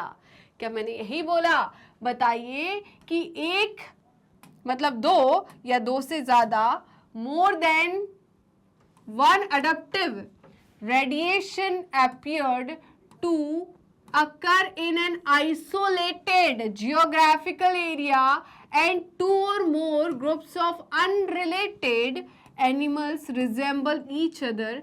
दो अनरिलेटेड एनिमल्स जो है वो रिजेंबल कर रहे हैं एक दूसरे से, क्यों, क्योंकि वो सेम जियोग्राफिकल एरिया पे प्रेजेंट है, सेम हैबिटेट को फेस कर रहे हैं। For similar mode of life और habitat it is called convergent evolution. तो इसे हम क्या बोलेंगे बेटा, कन्वर्जेंट इवोल्यूशन। इसे हम क्या बोलेंगे, कन्वर्जेंट इवोल्यूशन। एग्जाम्पल क्या है, Australian marsupials and placental mammal. तो Australian marsupial and placental mammal जो है दो अडप्टिव रेडिएशन है। क्या है, दो अडप्टिव रेडिएशन है जो कि कॉमन जियोग्राफिकल एरिया पे प्रेजेंट है, कॉमन हैबिटेट शो कर रहे हैं, कॉमन हैबिटेट पर प्रेजेंट है। तो ये क्या शो करेंगे, कन्वर्जेंट इवोल्यूशन। क्या शो करेंगे, कन्वर्जेंट इवोल्यूशन। बेटा ये क्वेश्चन कब आया, जल्दी बताइए, 2016 में। कब आया है, 2016 में, राइट। तो जल्दी से स्क्रीनशॉट लीजिए इसका। क्या आपने स्क्रीनशॉट ले लिया है, बताइए। फिर हम आगे पढ़ते हैं डाइवर्जेंट इवोल्यूशन के बारे में। तो डाइवर्जेंट इवोल्यूशन क्या होता है, तो देखिए in some animals the same structures developed along different direction। तो same structure develop different direction, अलग अलग जगह चले गए, due to adaptation to different needs, this is known as divergent evolution. तो हुआ क्या बेटा, इनकी कॉमन एंसेस्ट्री थी, इनके कॉमन स्ट्रक्चर थे, डिफरेंट जगह पे चले गए। क्यों चले गए मैम, अब सिंपल सी बात है, मैं बताती हूँ कैसे। अब मैं बात करती हूँ, एक शहर की बात करती हूँ। एक शहर में पॉपुलेशन बहुत ज़्यादा बढ़ गई, जैसे कि हम बात करें भोपाल की, ठीक है। तो भोपाल में बहुत ज़्यादा पॉपुलेशन हो गई है क्योंकि बहुत सारे लोग माइग्रेट करे अलग अलग जगह से और भोपाल में आके रह गए। अब भोपाल की पॉपुलेशन इतनी ज़्यादा हो गई, इतनी ज़्यादा हो गई कि भाई बहुत प्रॉब्लम फेस करनी पड़ रही है लोगों को, जॉब्स नहीं मिल रही है, राइट। फिर हम देखेंगे बहुत ज़्यादा कंपटीशन है यहाँ पर, यहाँ इतनी भीड़, इतना ट्रैफिक, सब कुछ। तो लोग फिर क्या करेंगे, यहाँ से दूसरी जगह माइग्रेट करेंगे, राइट। क्या करेंगे, अलग अलग जगह जाएंगे। क्यों? क्योंकि यहाँ पर क्या है, उनको कंपटीशन फेस करना पड़ रहा है। क्या करना पड़ रहा है? कंपटीशन फेस करना पड़ रहा है, रिसोर्सेस कम है, राइट। तो वो क्या करेंगे, माइग्रेट करेंगे। अब माइग्रेट करेंगे, जैसे कि एक इंसान था, वो कहाँ चला गया, चला गया हमारे साउथ चला गया, राइट। एक चला गया दिल्ली, एक चला गया पंजाब। तो यहाँ पर वो क्या हुए हैं, यहाँ से माइग्रेट किए और अलग अलग स्टेट में जाके चले गए। तो उनको वहाँ के हिसाब से, वहाँ के हैबिटेट के हिसाब से क्या करना पड़ेगा, रिस्पॉन्स करना पड़ेगा। वहाँ के हैबिटेट के हिसाब से अपने आप में चेंज करना पड़ेगा। जैसे कि मैं बात करूँ, एक तमिल गया तो उसको तमिल सीखना ज़रूरी है, क्योंकि वहाँ के लोगों के साथ वो कन्वर्सेशन कैसे कर पाएगा, है ना, क्योंकि वहाँ के लोगों को नहीं आती, तो आपको तमिल सीखना पड़ेगा। एक चला गया कहाँ, महाराष्ट्र, तो उसको महाराष्ट्रियन लैंग्वेज सीखना पड़ेगा। क्यों? क्योंकि वहाँ के लोग उसी में बात करते हैं। क्लियर है? पंजाबी, वहाँ पंजाब गया तो पंजाबी में बात करेंगे, तो वो पंजाब में उसको पंजाबी सीखना पड़ेगा। तो यहाँ पर क्या हो रहा है, वो अलग अलग जगह पे, अलग अलग हैबिटेट पे जा रहा है और उससे वहाँ की रिक्वायरमेंट्स के हिसाब से अपने आप में चेंज करना पड़ रहा है, राइट। नहीं तो वो सर्वाइव नहीं कर पाएगा। सिंपल सी बात है, अगर मैं बोल दूँ आपको एक ऐसी कंट्री में जाके छोड़ दे जहाँ पर लोगों को हिंदी नहीं आती, सिंपल सी बात, और आपको इंग्लिश नहीं आती, वहाँ के लोग सिर्फ इंग्लिश समझते हैं, तो क्या आप वहाँ पर रह पाओगे? आप लोगों को कन्वे कैसे करोगे बातों को? एक मैं अगर नॉर्मल एक पॉइंट देखूं, है ना, नहीं तो आप बोलोगे मैम हम छू के बता देंगे, हम ये कर लेंगे, हम वो कर लेंगे, नहीं, ठीक है। हाँ मैम, आजकल तो टेक्नोलॉजी बहुत ज़्यादा एडवांस हो गई, हम ना यहाँ पर ट्रांसलेशन कर लेंगे, ठीक है, कि इसको क्या बोलते हैं, इसको क्या बोलते हैं। बट अगर एक नॉर्मल कंडीशन देखी जाए तो आपका सर्वाइवल वहाँ पर क्या हो जाएगा, बहुत डिफिकल्ट। तो आपको क्या आना चाहिए, वहाँ के लोगों से कन्वे करने के लिए आपको इंग्लिश आनी चाहिए, राइट। तो सिंपल सी बात है, यहाँ पर एक जगह से जब लोग क्या होते हैं, डिफरेंट जियोग्राफिकल एरिया पर जाते हैं, तो उस जियोग्राफिकल एरिया के रिक्वायरमेंट के हिसाब से अपने आप में अडॉप्ट करना is called divergent evolution, right. Clear है? बताइए, इतना क्लियर हुआ या नहीं? For example, 4 limbs of whale. अब सिंपल सी बात है, व्हेल क्या है, मैमल। मछली मत बोलना, पिटाई कर दूंगी, मछली नहीं है। व्हेल क्या है, मैमल है। क्या है, मैमल। कहाँ है, पानी में है, तो मैमल पानी में है। अब यहाँ पर जब मैमल कहाँ पर थे, जमीन पे, तो वो चलते थे उससे। अब ये पानी में चले गए तो पानी में चल तो नहीं सकते, तो क्या करेंगे, तैरना पड़ेगा इनको। क्या करना पड़ेगा, तैरना पड़ेगा। तो तैरने के लिए इन्होंने अपने 4 लिम्स का यूज किया, ठीक है।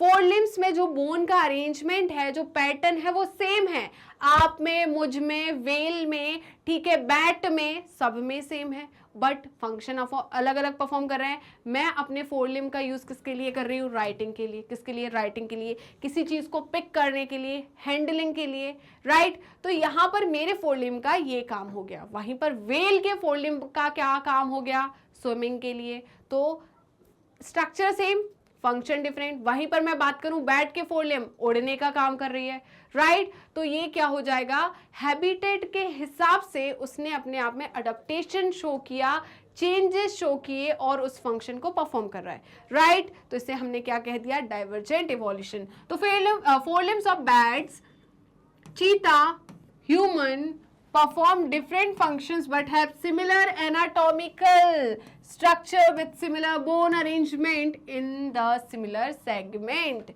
क्या चमका, जल्दी बताइए, इतना समझ में आया या नहीं? आई होप आपको ये चीज तो बिल्कुल क्लियर हो गई होगी, मैंने 100 बार समझा दिया अभी आपको, राइट। तो बिल्कुल क्लियर होगा, राइट। आगे बढ़े बेटा, बताइए, आगे बढ़े। तो चलते हैं नेक्स्ट क्वेश्चन की तरफ। बेटा आपको कोई भी दिक्कत, कोई भी परेशानी किसी शब्द में, किसी में भी, प्लीज कमेंट कर देना, मैं आपको रिप्लाई कर दूंगी, राइट। चलिए, तो चलते हैं नेक्स्ट क्वेश्चन की तरफ। और आज का नेक्स्ट क्वेश्चन है question number 19। And question number 19 का क्या बात बोल रहा है, क्या रिक्वायरमेंट्स है इसकी, तो सुन लेते हैं जरा। Branching descents and natural selection are the 2 की कंसेप्ट ऑफ डार्विन थ्योरी। बिल्कुल, डार्विन थ्योरी के 2 की कॉन्सेप्ट थे, मैं आपको बहुत बार बता चुकी हूं। एक है ब्रांचिंग डिसेंट और दूसरा है नेचुरल सिलेक्शन, ठीक है। तो नेचुरल सिलेक्शन किसके बारे में बताता है? Mechanism of evolution. And branching descent जो है वो किसके बारे में बताता है? Pattern of evolution. क्या यही पढ़ाया था मैंने? जल्दी बताइए। Explain each concept with help of suitable example. तो बेटा ब्रांचिंग डिसेंट का मतलब क्या होता है? एक कॉमन एंसेस्टर से डिसेंड कर गए तो अलग अलग आपको क्या मिल गई? स्पीसीज मिल गई, right? Like adaptive radiation.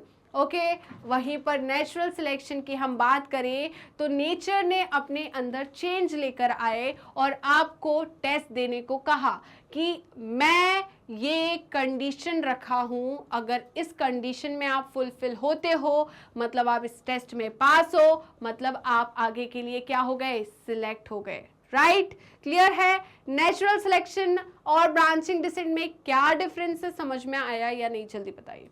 Clear है? नेचुरल सिलेक्शन का मतलब है नेचर, नेचर ने चेंज किए और उस चेंज को आपने अडॉप्ट कर लिया तो आप क्या हो? सिलेक्ट हो। नेचर बोलता है आप रिप्रोडक्टिवली फिट होना चाहिए, तभी आप अपनी प्रोजेनी को, अपनी जनरेशन को, अपनी स्पीसीज को कंटिन्यू कर पाओगे, राइट? ऐसा नहीं है कि कोई थोड़ा बहुत चेंज हुआ और आप क्या हो गए? हाथ पैर फैला के बैठ गए कि नहीं भाई हमसे ना हो पाएगा, हम तो नहीं कर सकते, है ना? सिंपल सी बात है। अगर मैं बोलूं, मैं बहुत बार एग्जांपल दे चुकी हूं कि आप नीट एस्पायरेंट हो, आप कहाँ पेपर देने गए, राइट? मई में आपका पेपर था, कड़क थी, धूप थी, 2 बजे से आपका पेपर।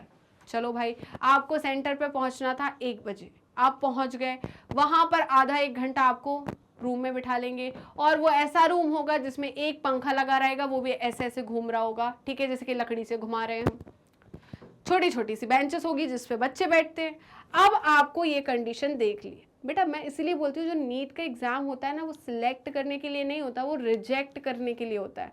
25 लाख बच्चे पेपर दे रहे हैं, गवर्नमेंट सीट्स इतनी कम है, तो वो 25 लाख बच्चों को पेपर उनके हिसाब से थोड़ा बच्चा बना रहे हैं कि 25 लाख बच्चे यहाँ पर सिलेक्ट हो जाएंगे। वो देखेंगे कि 25 लाख बच्चों को हमें कैसे रिजेक्ट करना है, और ये क्या है, सिर्फ जो 50,000 बच्चे हैं, 45,000 बच्चे, उन्हीं को हमें सिलेक्ट करना है गवर्नमेंट सीट के लिए। क्लियर है? बाकी सबको रिजेक्ट करना है। क्यों? ये नेचुरल सिलेक्शन का एग्जाम्पल है। किसका? नेचुरल सिलेक्शन का। तो उन्होंने एक ऐसी कंडीशन बना दी है, 200 क्या दे दिए? क्वेश्चन दे दिए, 200 क्वेश्चन दे दिए आपको और टाइम बढ़ा दिया 20 मिनट का। चलो, है ना? हम बोल रहे हैं 30 मिनट का टाइम बढ़ा दिया, 30 मिनट का टाइम बढ़ा दिया और 200 क्वेश्चन दे दिए। या फिर हम एक जो स्पेसिफिक वाला है वो लेके चलते हैं, 180 क्वेश्चन 3 आवर।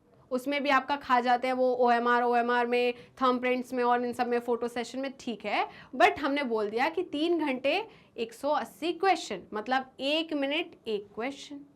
क्लियर है? अब यहाँ पर अगर आपका 10-15 मिनट खराब हो गया तो वैसे ही आप लॉस में चल रहे हो। तो वो क्या कर रहे हैं? आपका कंपटीशन बढ़ा रहे हैं। तो यहाँ पर उन्होंने क्या बोला? पहले तो पंखा धीमे चल रहा है, बेंचेस छोटी, आपके पैर अटक रहे हैं वहां पे, राइट? 6 फुट का इंसान बैठा हो छोटी छोटी सी बेंचेस पे, उसके पैर फंस रहे हैं, बाहर पैर निकाल के लिख रहा है वो। ओके, तो ये सारी कंडीशंस जो है बेटा, इस कंडीशन में अगर आपने सारे क्वेश्चन अच्छे से अटेम्प्ट कर लिए, ठीक है, आपने ध्यान नहीं दिया कितनी गर्मी है, ठीक है, मेरे से बैठते बन रहा है नहीं बन रहा है, कितने क्वेश्चन है, कितना टाइम है, बस जल्दी जल्दी जल्दी जल्दी आपने अच्छे से अपना पेपर फिनिश कर लिया, मतलब आप सिलेक्ट हो गए। क्योंकि नेचर ने जो कंडीशन बनाई थी उस कंडीशन को आपने अडॉप्ट कर लिया, मतलब आप सिलेक्ट हो गए। इसे हमने क्या बोला? Natural selection. क्या कहा? Natural selection, right? तो देखिए ब्रांचिंग डिसेंट का मतलब क्या है? Different species decent,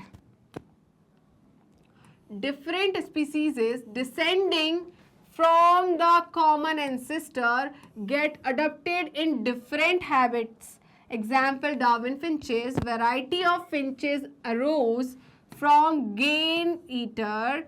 Australian marsupials evolved from common marsupials, right? तो ये दोनों के दोनों किसके एग्जाम्पल हो जाएंगे? जल्दी बताइए। ब्रांचिंग डिसेंट के। कौन सा पहला हो जाएगा? Darwin finches. डार्विन फिंचेस में क्या थी? उसकी जो मेन कॉमन एंसेस्टर थी वो क्या थी? सीड ईटिंग फिंच थी, right? Grain, seed, grain, okay.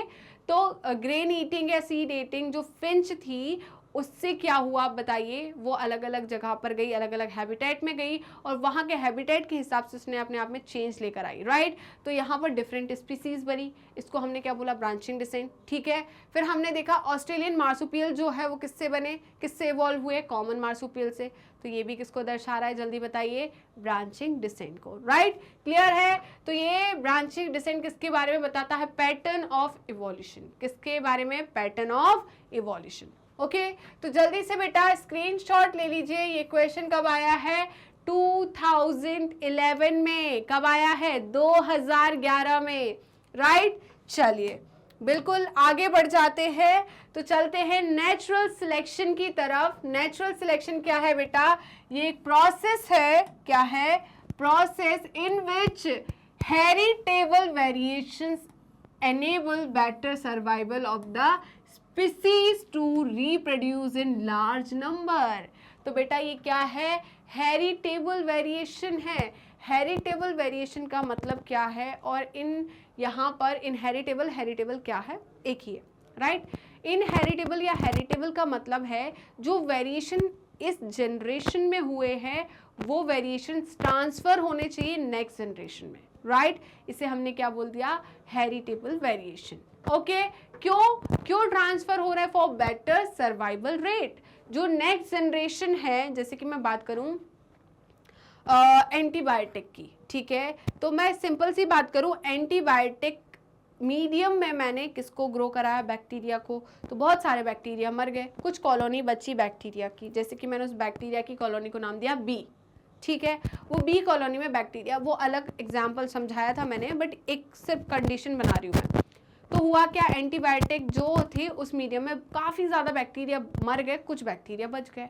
उन बैक्टीरिया ने अपने अंदर चेंज लेके आए जिसकी वजह से वो बच गए, राइट। इवोल्यूशन किया उन्होंने, चेंज किया, वेरिएशंस आए, और ये वेरिएशन जो है वो जैसे ही हमने उसे एंटीबायोटिक मीडियम से हटाया बैक्टीरिया को, तो बैक्टीरिया फर्दर क्या करेगा, रिप्रोड्यूस करेगा, अपनी क्या करेगा, प्रोजेनी को बढ़ाएगा। और जो वेरिएशन उसने उस मीडियम की वजह से अपने अंदर लेकर आया, वही वेरिएशन को वो उसकी प्रोजेनी में ट्रांसफर करेगा। इसे हमने क्या बोला, heritable variation, right. Example, white moth surviving, क्या है example, white moth surviving before the industrial revolution and black moth surviving after the industrial evolution. Long neck giraffe survived the evolution process, DDT resistance mosquito survives, right। ये सारे के सारे बेटा किसके example है, जल्दी बताइए, नेचुरल सिलेक्शन की। मैंने आपको बोला था मॉस्क्यूटो, है ना, आप बहुत सारे ऑल आउट, पता नहीं कौन कौन से आते हैं, मेरे को तो नाम भी याद नहीं आ रहा है, तो बहुत सारे वो मॉस्क्यूटो रेपेलेंट्स होते हैं, राइट। तो आपने देखा होगा कुछ जब नया नया आता है वो प्रोडक्ट तो बहुत अच्छा काम करता है, देखा और ये सारे के सारे मच्छर मर गए, बहुत अच्छा है, हम बार बार फिर उसी को खरीद के लाते हैं। फिर हम बोलते हैं अरे यार अब तो इससे मच्छर मर ही नहीं रहे। क्यों बेटा, पहली बार आपने मार दिया, दूसरी बार मार दिया, अब वो थर्ड बार जब आएंगे ना, फुल प्रिपरेशन के साथ आएंगे कि हमारे ऊपर असर नहीं होना है। क्यों, क्योंकि आप ऐसे मारते रहोगे तो हमारी तो स्पीसीज ही खत्म हो जाएगी, और हमें जिंदा रहना है तो हमें इस एनवायरनमेंट में रहना सीखना होगा, राइट। मतलब उन्होंने अपने अंदर वेरिएशन लेकर आ गए, राइट। क्लियर है या नहीं, जल्दी बताइए। तो इसका स्क्रीनशॉट ले लो, जल्दी से स्क्रीनशॉट लो बेटा। क्या आपने स्क्रीनशॉट ले लिया, बताइए। तो हम आगे बढ़ जाते हैं नेक्स्ट क्वेश्चन की तरफ, और आज का नेक्स्ट क्वेश्चन है बेटा आपका कौन सा, long answer type question, question number 20। तो क्वेश्चन नंबर 20 क्या बोल रहा है, industrial melanism in England after 1850s, मतलब इंडस्ट्रियलाइजेशन पर, after the industrialisation is an excellent example of natural selection, explain how. तो बेटा हुआ क्या, before industrialisation and after industrialisation क्या सिचुएशन थी मैं बताती हूँ।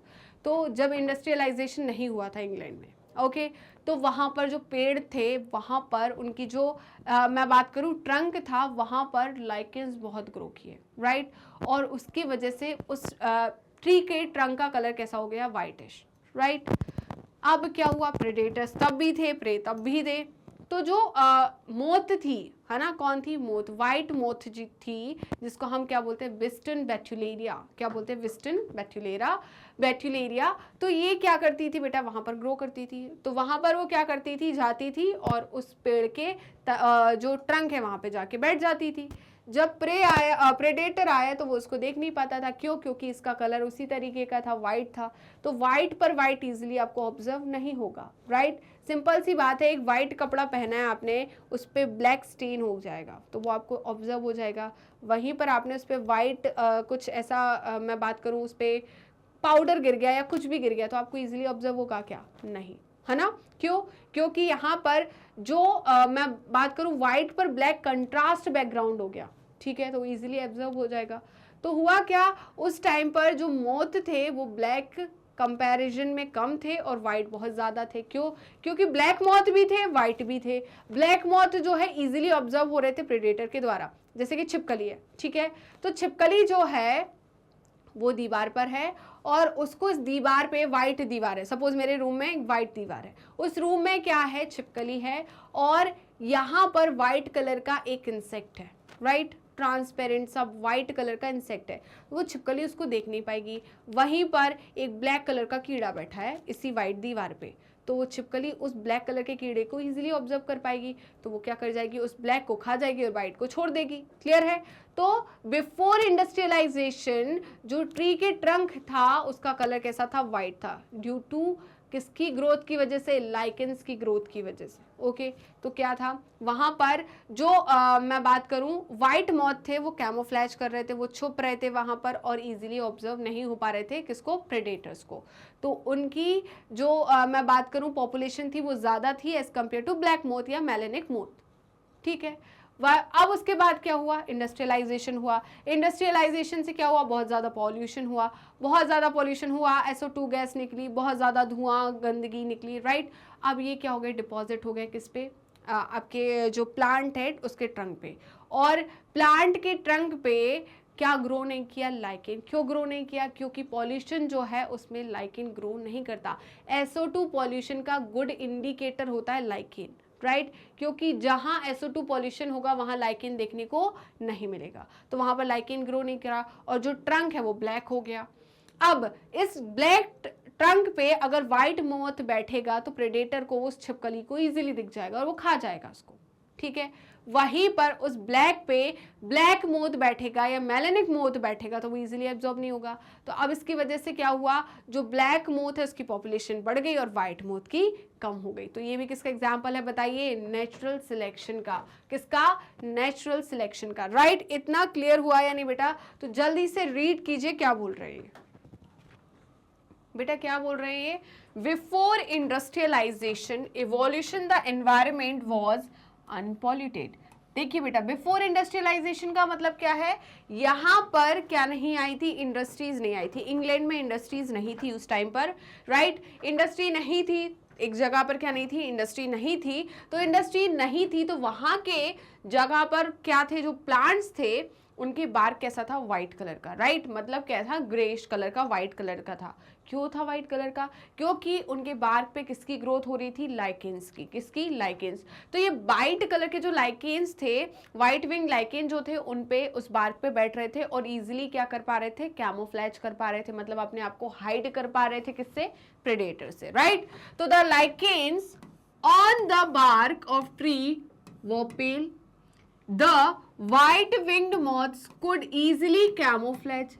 अब यहां पर व्हाइट विंग्ड जो मॉथ थे वो क्या कर रहे थे? इजीली कैमोफ्लैज कर पा रहे थे, छुप पा रहे थे, राइट? अब देखिए, वाइल द डार्क विंग्ड व स्पॉटेड आउट, वहीं पर जो डार्क विंग्ड मॉथ थे, मेलेनिक मॉथ थे, वो इजीली क्या हो रहे थे? यहाँ पर दिख रहे थे। अब वो दिख रहे थे तो क्या हो रहा था? प्रेडेटर आ रहा था, चिड़िया आ रही थी और चिड़िया उसको पकड़ के खा के चली जा रही थी। क्यों? क्योंकि सिंपल सी बात है, मैं यहाँ पर आपको बताऊं, ये बैकग्राउंड कैसा है? Black, right? इस ब्लैक बैकग्राउंड पे सपोज ये कोई एक इंसेक्ट बैठा है, राइट? और वहीं पर मैं बात करूं, यहां पर ये इंसेक्ट बैठा है, तो दो इंसेक्ट बैठे हैं। बताइए मुझे, चिड़िया को कौन सा इंसेक्ट दिखेगा सबसे पहले? ये वाला दिखेगा। कौन सा वाला? ये वाला दिखेगा, राइट? तो इजीली चिड़िया आएगी और उसको पकड़ के खा जाएगी और ये वाला बच जाएगा। तो यहाँ पर ये क्या कर पा रहा है, ये वाला कैमोफ्लेज कर पा रहा है और ये नहीं कर पा रहा। तो इसकी पॉपुलेशन क्या हो जाएगी, कम हो जाएगी, क्योंकि इसकी क्या हो रही है, जल्दी बताइए, इसकी पॉपुलेशन कम क्यों हो रही है, क्योंकि जो चिड़िया आ रही है वो इसको खा जा रही है और वो बच जा रहा है। क्लियर है? तो इसकी पॉपुलेशन बढ़ेगी और इसकी कम होगी। राइट? अब क्या हुआ, आफ्टर इंडस्ट्रियलाइजेशन मतलब क्या हुआ, फैक्ट्रीज वैक्ट्रीज आई। अब फैक्ट्रीज आई तो बेटा उस फैक्ट्री में बहुत सारा धुआं निकल रहा है उस फैक्ट्री से, है ना, वो धुआं फैल रहा है। तो आपने देखा होगा जहाँ फैक्ट्री वाला एरिया होता है वहाँ पर बहुत गंदे मतलब धुएं वुएं में होते रहते चीज़ें, वहाँ की जो बिल्डिंग से वहाँ की बॉल जो है वो काली हो जाती है। राइट? तो यहाँ पर जो धुआं है उसकी वजह से और जो पॉल्यूशन है उसकी वजह से जो ट्रीज है उनकी जो बार्क है, ट्रंक है, वो कैसा हो गया, डार्क हो गया। क्या हो गया, डार्क। क्लियर है? और क्योंकि उसमें SO2 पॉल्यूशन था और मैं बात करूं नॉर्मल के पॉल्यूशन था, तो लाइकेंस जो होते हैं वो गुड इंडिकेटर होते हैं किसके, SO2 पॉल्यूशन के, सल्फर डाइऑक्साइड के। क्यों? क्योंकि वो वहां पर क्या नहीं कर पाते, जहां पर SO2 का पॉल्यूशन होता है वहां पर लाइकेंस ग्रो नहीं करते। तो अब क्या हुआ, पॉल्यूशन हुआ। अब पॉल्यूशन की वजह से वहां पर लाइकेंस ग्रो नहीं कर पा रहे और ऊपर से वो धुएं की वजह से वो जो प्लांट है उसका ट्रंक कैसा हो गया, डार्क हो गया। राइट? अब उस पर उस डार्क ट्रंक पे व्हाइट मॉथ बैठेंगे तो इजीली कैप्चर हो जाएंगे। राइट? इजीली क्या हो जाएंगे, ऑब्जर्व रहेंगे। तो चिड़िया आएगी उसको पकड़ के लेके चली जाएगी। वहीं पर उस डार्क प्लांट के ट्री जो है उसका ट्रंक जो है डार्क है, उस पर एक डार्क विंग्ड का मोथ या मैं बात करूं डार्क विंग्ड मोथ या मेलेनिक मोथ बैठा रहेगा तो वो इजीली ऑब्जर्व नहीं होगा। तो वो क्या कर लेगा, अपने आप को हाइड कर लेगा, कैमोफ्लेज कर लेगा, तो बच जाएगा। After industrialisation white winged moth का पॉपुलेशन कम होगी एंड डार्क विंग्ड मॉथ की ज्यादा होगी। Before industrialisation white winged moth की पॉपुलेशन ज्यादा होगी, डार्क विंग्ड की कम होगी। बट होंगे दोनों, दोनों की एग्जिस्टेंस होगी, बस किसी की ज्यादा किसी की कम होगी। इतना क्लियर हुआ? तो देखिए क्या है, while the dark winged moth were spotted out the bird for food, hence they could not survive. After industrial evolution the lichens become dark. After industrialisation lichen क्या है, होते ही नहीं, वहां पर क्या हो जा रहे हैं, वहां से जल्दी बताइए उनकी ग्रोथ ही नहीं हो पा रही। This favoured the dark winged moth. अब यहाँ पर किसको फेवर कर रहा है, डार्क विंग्ड मोथ को। क्यों? क्योंकि चिड़िया डार्क वाले को पकड़ नहीं पा रही। while the white winged were picked by birds the population of former which was naturally selected increased. ठीक है? तो आफ्टर इंडस्ट्रियलाइजेशन किसकी पॉपुलेशन ज्यादा होगी, डार्क विंग्ड मॉथ की या मेलेनिक मॉथ की। और बिफोर इंडस्ट्रियलाइजेशन किसकी पॉपुलेशन ज्यादा होगी, व्हाइट विंग्ड मॉथ की। राइट? तो ये पॉइंट आप यहाँ पर क्या कर लीजिए बेटा, ऐड कर लीजिए। ओके? हम क्या बोल रहे हैं, बिफोर और after industrialisation. Right? Before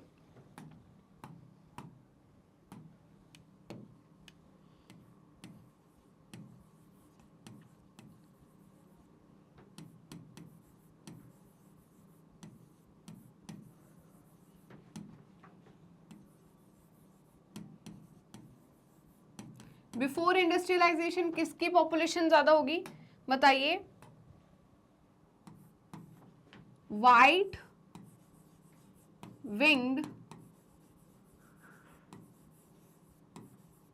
winged moth population क्या होगी, ज्यादा।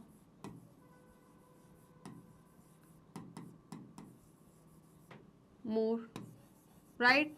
और आफ्टर इंडस्ट्रियलाइजेशन क्या होगा बेटा, आफ्टर इंडस्ट्रियलाइजेशन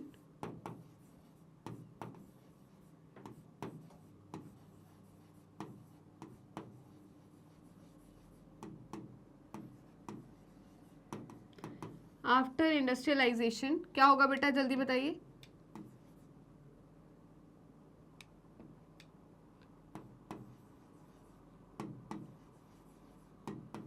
आफ्टर इंडस्ट्रियलाइजेशन क्या होगा, जो डार्क विंग्ड मोथ है या मेलेनिक मोथ है, कौन, डार्क विंग्ड मोथ या melanic moth, dark winged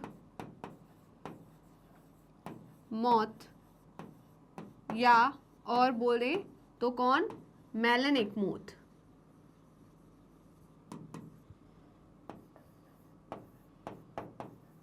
population जो है वो क्या होगी, ज्यादा। राइट?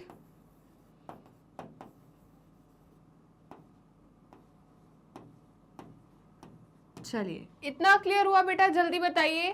तो इसका स्क्रीनशॉट ले लीजिए, जल्दी स्क्रीनशॉट लीजिए। कब आया बेटा क्वेश्चन? सीबीएसई 2023 में। ओके, आई होप आपने इसका स्क्रीनशॉट ले लिया होगा। तो हम चलते हैं नेक्स्ट क्वेश्चन की तरफ, और आज का नेक्स्ट क्वेश्चन है हमारा question number 21, long answer type question, right? तो क्या बोल रहा है? Differentiate between the explanation given by Darwin and D Vries respectively on the mechanism of evolution, right? तो बेटा ये क्वेश्चन कब आया है? जल्दी बताइए। ये क्वेश्चन आया है 2013 में। कब? 2013 में। तो हम बात करते हैं किसकी? डी ब्रीज की एंड डार्विन की। तो इन दोनों ने कुछ कुछ पॉइंट्स बोले थे। क्या क्या पॉइंट्स बोले थे? क्या क्या पॉइंट्स बोले थे? डार्विन जी जो है उन्होंने क्या पॉइंट बोले थे और डी ब्रीज जी ने क्या पॉइंट्स बोले थे, देख लेते हैं हम, राइट?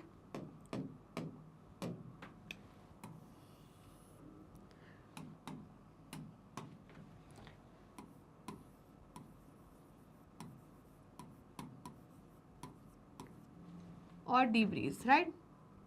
तो ह्यूगो डी ब्रीज जो थे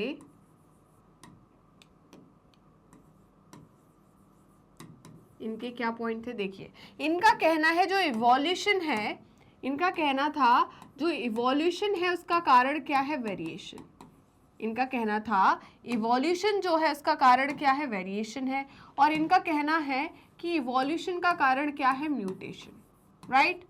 तो इनका कहना है जो इवोल्यूशन हो रहा है बेटा वो किसकी वजह से हो रहा है? म्यूटेशन की वजह से। और ये कह रहे थे कि जो इवोल्यूशन हो रहा है वो किसकी वजह से हो रहा है? वेरिएशन की वजह से।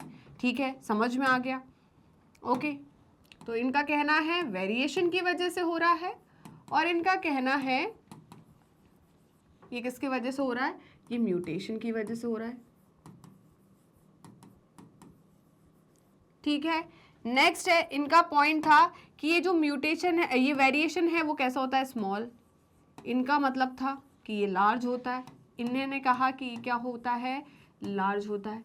इनका कहना था बेटा यहाँ पर ग्रेजुअल होता है। क्या होता है? ग्रेजुअल वेरिएशन होता है, राइट? मतलब स्टेप वाइज होता है। क्या होता है?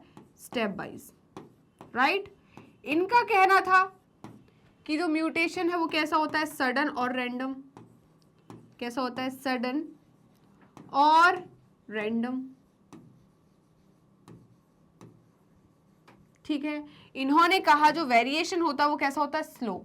ठीक है, वेरिएशन जो है वो कैसा होता है? स्लो।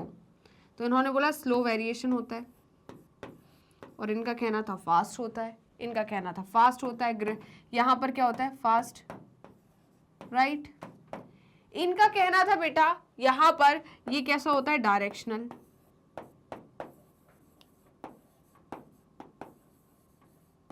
इनका कहना था ये डायरेक्शनल लेस होता है। ये क्या होता है? Direction less.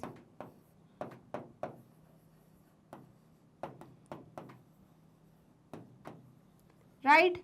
इतना क्लियर हुआ या नहीं? तो जल्दी से बेटा इसका स्क्रीनशॉट ले लीजिए, जल्दी फटाफट इसका स्क्रीनशॉट लीजिए। क्या आपने स्क्रीनशॉट ले लिया? बताइए। तो हम आगे बढ़ जाते हैं। क्या बोल रहे हैं देखिए, according to Darwin evolution was gradual. Darwin के अकॉर्डिंग इवोल्यूशन जो है वो कैसा है? ग्रेजुअल है, मतलब स्टेप वाइज है। और इनके अकॉर्डिंग क्या है बताइए? According to de Vries evolution occur in single step, मतलब जिसे हम क्या कहते हैं? सॉल्टेशन। क्या बोलते हैं? Saltation, right? क्लियर है? उसके बाद नेक्स्ट है variation and natural selection occur through a number of generation and are responsible for speciation. Speciation का मतलब क्या होता है? Formation of new species, right? कैसे होता है न्यू स्पीसीज का फॉर्मेशन? जैसे कि एक पॉपुलेशन है, उस पॉपुलेशन से कुछ ग्रुप जो इंडिविजुअल है वो वहां से क्या हो गए? बाहर चले गए, और उन्होंने क्या करा? एक नई स्पीसीज बनाई वहां पर, तो उसे हम क्या बोलेंगे? Speciation, right? क्लियर है? यहाँ पर single step mutation caused speciation. तो इनका कहना है कि यहाँ पर सिंगल स्टेप म्यूटेशन जो है वो क्या कराता है? स्पेशिएशन कराता है। Darwin's variation are small and directional. Darwin ji के जो वेरिएशन थे वो कैसे थे? स्मॉल थे एंड डायरेक्शनल थे। इनके कैसे थे? म्यूटेशन जो था वो कैसा था? रैंडम था, एकदम से हुआ, सडन हुआ, और कैसा है? Directional less. इसकी कोई डायरेक्शन नहीं है। ऐसा नहीं है कि म्यूटेशन की ये डायरेक्शन है, वो डायरेक्शन ही, ये डायरेक्शन है, सडन होता है और डायरेक्शन लेस होता है, राइट। तो जल्दी से बेटा इसका स्क्रीनशॉट ले लीजिए, फटाफट इसका स्क्रीनशॉट लीजिए। क्या आपने स्क्रीनशॉट ले लिया, बताइए। ओके बेटा, तो ये क्वेश्चन कब आया था, जल्दी बताइए, 2013 में। अब चलते हैं नेक्स्ट क्वेश्चन की तरफ, और आज का नेक्स्ट क्वेश्चन है क्वेश्चन नंबर 22। क्वेश्चन नंबर 22 बोल रहा है बेटा, p square plus 2pq plus q square equals to 1, explain this algebraic equation on the basis of Hardy-Weinberg principle। तो हमें इस इक्वेशन को एक्सप्लेन करना है किसके बेसिस पर, हार्डी-वेनबर्ग प्रिंसिपल के बेसिस पर, राइट। तो ये इक्वेशन है हार्डी-वेनबर्ग इक्वेशन, जो कि दी गई थी किसके द्वारा, हार्डी-वेनबर्ग द्वारा, राइट। हार्डी-वेनबर्ग प्रिंसिपल के अंदर कौन आती है, हार्डी-वेनबर्ग इक्वेशन, जो कि बताती है किसके बारे में, हार्डी-वेनबर्ग इक्विलिब्रियम के बारे में, राइट। तो देखते हैं क्या है हार्डी-वेनबर्ग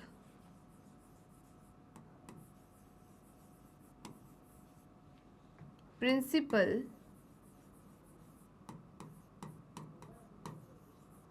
क्या है, Hardy Weinberg principle, right. Hardy Weinberg principle जो है उसके अंदर क्या आती है, हार्डी-वेनबर्ग इक्वेशन क्या आती है, हार्डी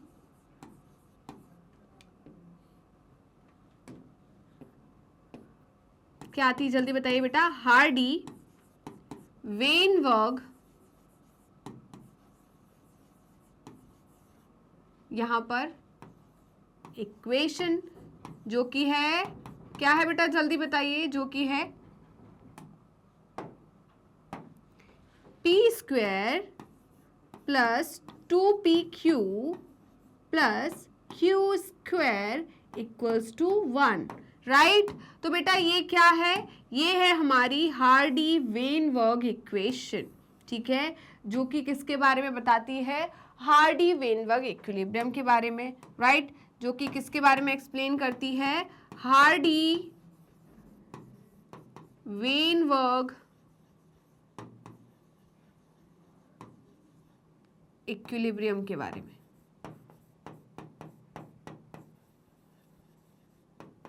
राइट। इतना क्लियर है। तो ये हार्डी-वेनबर्ग इक्विलिब्रियम या इक्वेशन जो है ये क्या बोलती है, ठीक है। तो बेटा हार्डी-वेनबर्ग इक्वेशन जो है ये बताती है सम total of all allylic frequency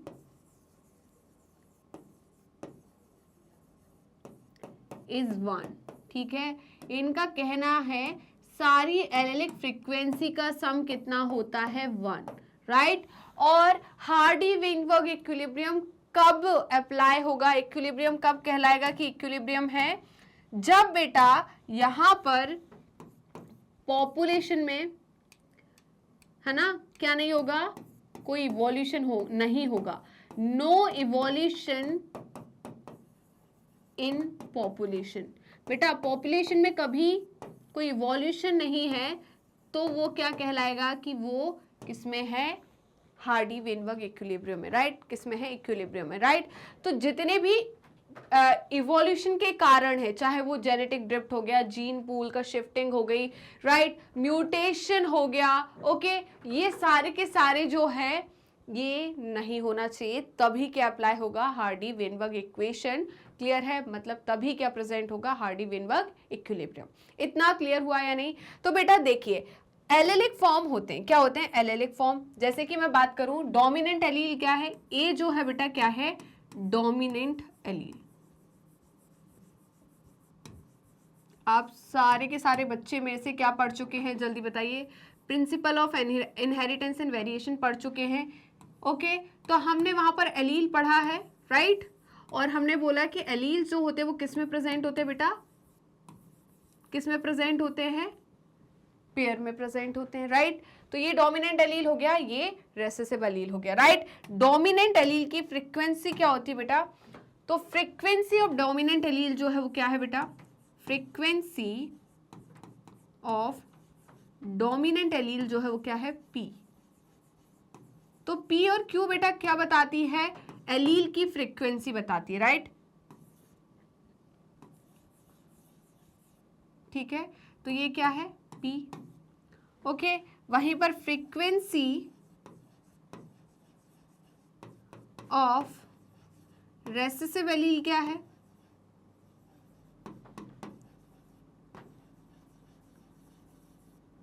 Q, क्या है Q। इतना क्लियर हुआ या नहीं, जल्दी बताइए। फिर आपने पढ़ा है कि कितनी पॉसिबिलिटीज बनती है एलील के पेयर की, कितनी पॉसिबिलिटीज बनती है एलील के पेयर की। एक पॉसिबिलिटी बनती है होमोजाइगस डोमिनेंट, एक बनती है heterozygous dominant, and third possibility बनती है होमोजाइगस रेसेसिव। तो 3 पॉसिबिलिटी बन गई। तो सेम यहाँ पर 3 पॉसिबिलिटी बन गई। एक पॉसिबिलिटी है एलील की क्या, कैपिटल ए, दूसरी पॉसिबिलिटी है कैपिटल ए स्मॉल ए, और थर्ड पॉसिबिलिटी है बेटा स्मॉल ए, राइट। ये 3 पॉसिबिलिटी बन गई। ठीक है, ये क्या हो जाएगी पॉसिबिलिटीज किसकी, ये क्या हो गई पॉसिबिलिटीज ऑफ एलिलिक पेयर। ठीक है, ये क्या हो जाएगी पॉसिबिलिटीज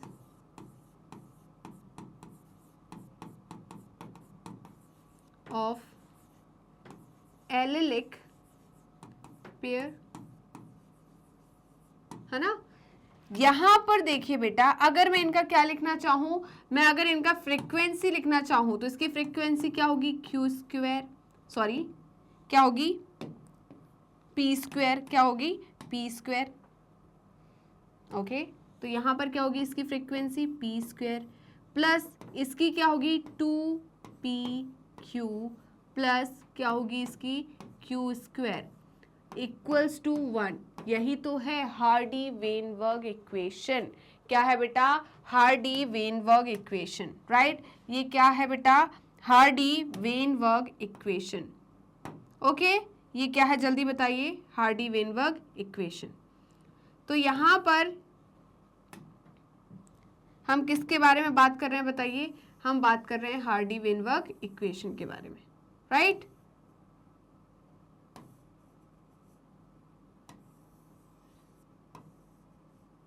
ओके,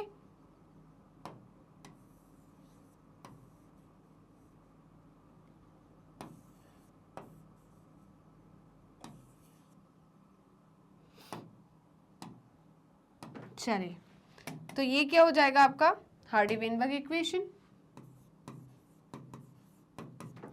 समझ में आया। अब बेटा ये क्या है, बायनोमियल एक्सपेंशन है ना। किसका बायनोमियल एक्सपेंशन है, p प्लस क्यू का होल स्क्वायर का बायनोमियल एक्सपेंशन क्या होता है जल्दी बताइए, p square plus 2pq plus Q square. कैसे, आपको याद होगा ना, a प्लस b का होल स्क्वायर, राइट। तो हम क्या लिखेंगे, a square plus 2ab plus b square का, है ना, लिखेंगे कि नहीं ऐसा। और इसे मैं और क्या लिख सकती हूँ, p plus Q equals to 1। इससे क्या पता चल रहा है कि p equals to p plus q क्या हो जाएगा 1, राइट। तो जल्दी से बेटा इसका स्क्रीनशॉट ले लो, जल्दी से स्क्रीनशॉट लो। क्या आपने स्क्रीनशॉट ले लिया, बताइए इसका, क्या आपने स्क्रीनशॉट ले लिया है। तो हम चलते हैं आगे।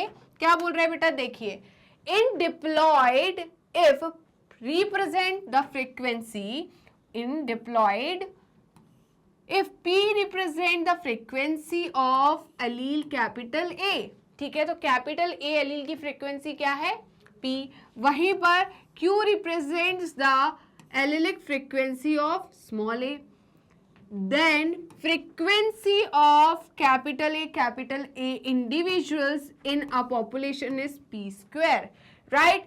Similarly of small a is Q square, ठीक है। मतलब स्मॉल ए एलील की फ्रीक्वेंसी क्या होगी Q square, and of capital A small A इसकी फ्रीक्वेंसी क्या होगी 2pq, okay. Hence p square plus 2pq plus q square equals to 1। This is an binomial expansion of p plus q का whole square. क्या इतना clear है, जल्दी बताइए। तो स्क्रीनशॉट ले लीजिए इसका, जल्दी बेटा स्क्रीनशॉट लीजिए आप इसका। फिर हम आगे बढ़ते हैं। देखिए, according to Hardy Weinberg principle, total genes and their allele in population क्या बेटा, total gene and their allele in population और gene pool remain constant called genetic equilibrium. इसे हम क्या बोलते हैं, genetic equilibrium. Sum total of all the allelic frequencies is 1, मतलब p plus Q equals to 1, और क्या बोलेंगे, p प्लस क्यू का whole equal square equal to 1, right. तो जल्दी से इसका स्क्रीनशॉट ले लो, सारे पॉइंट मैंने कवर करा दिए, राइट। चलिए तो जल्दी से स्क्रीनशॉट लो, तो हम नेक्स्ट क्वेश्चन की तरफ चलते हैं।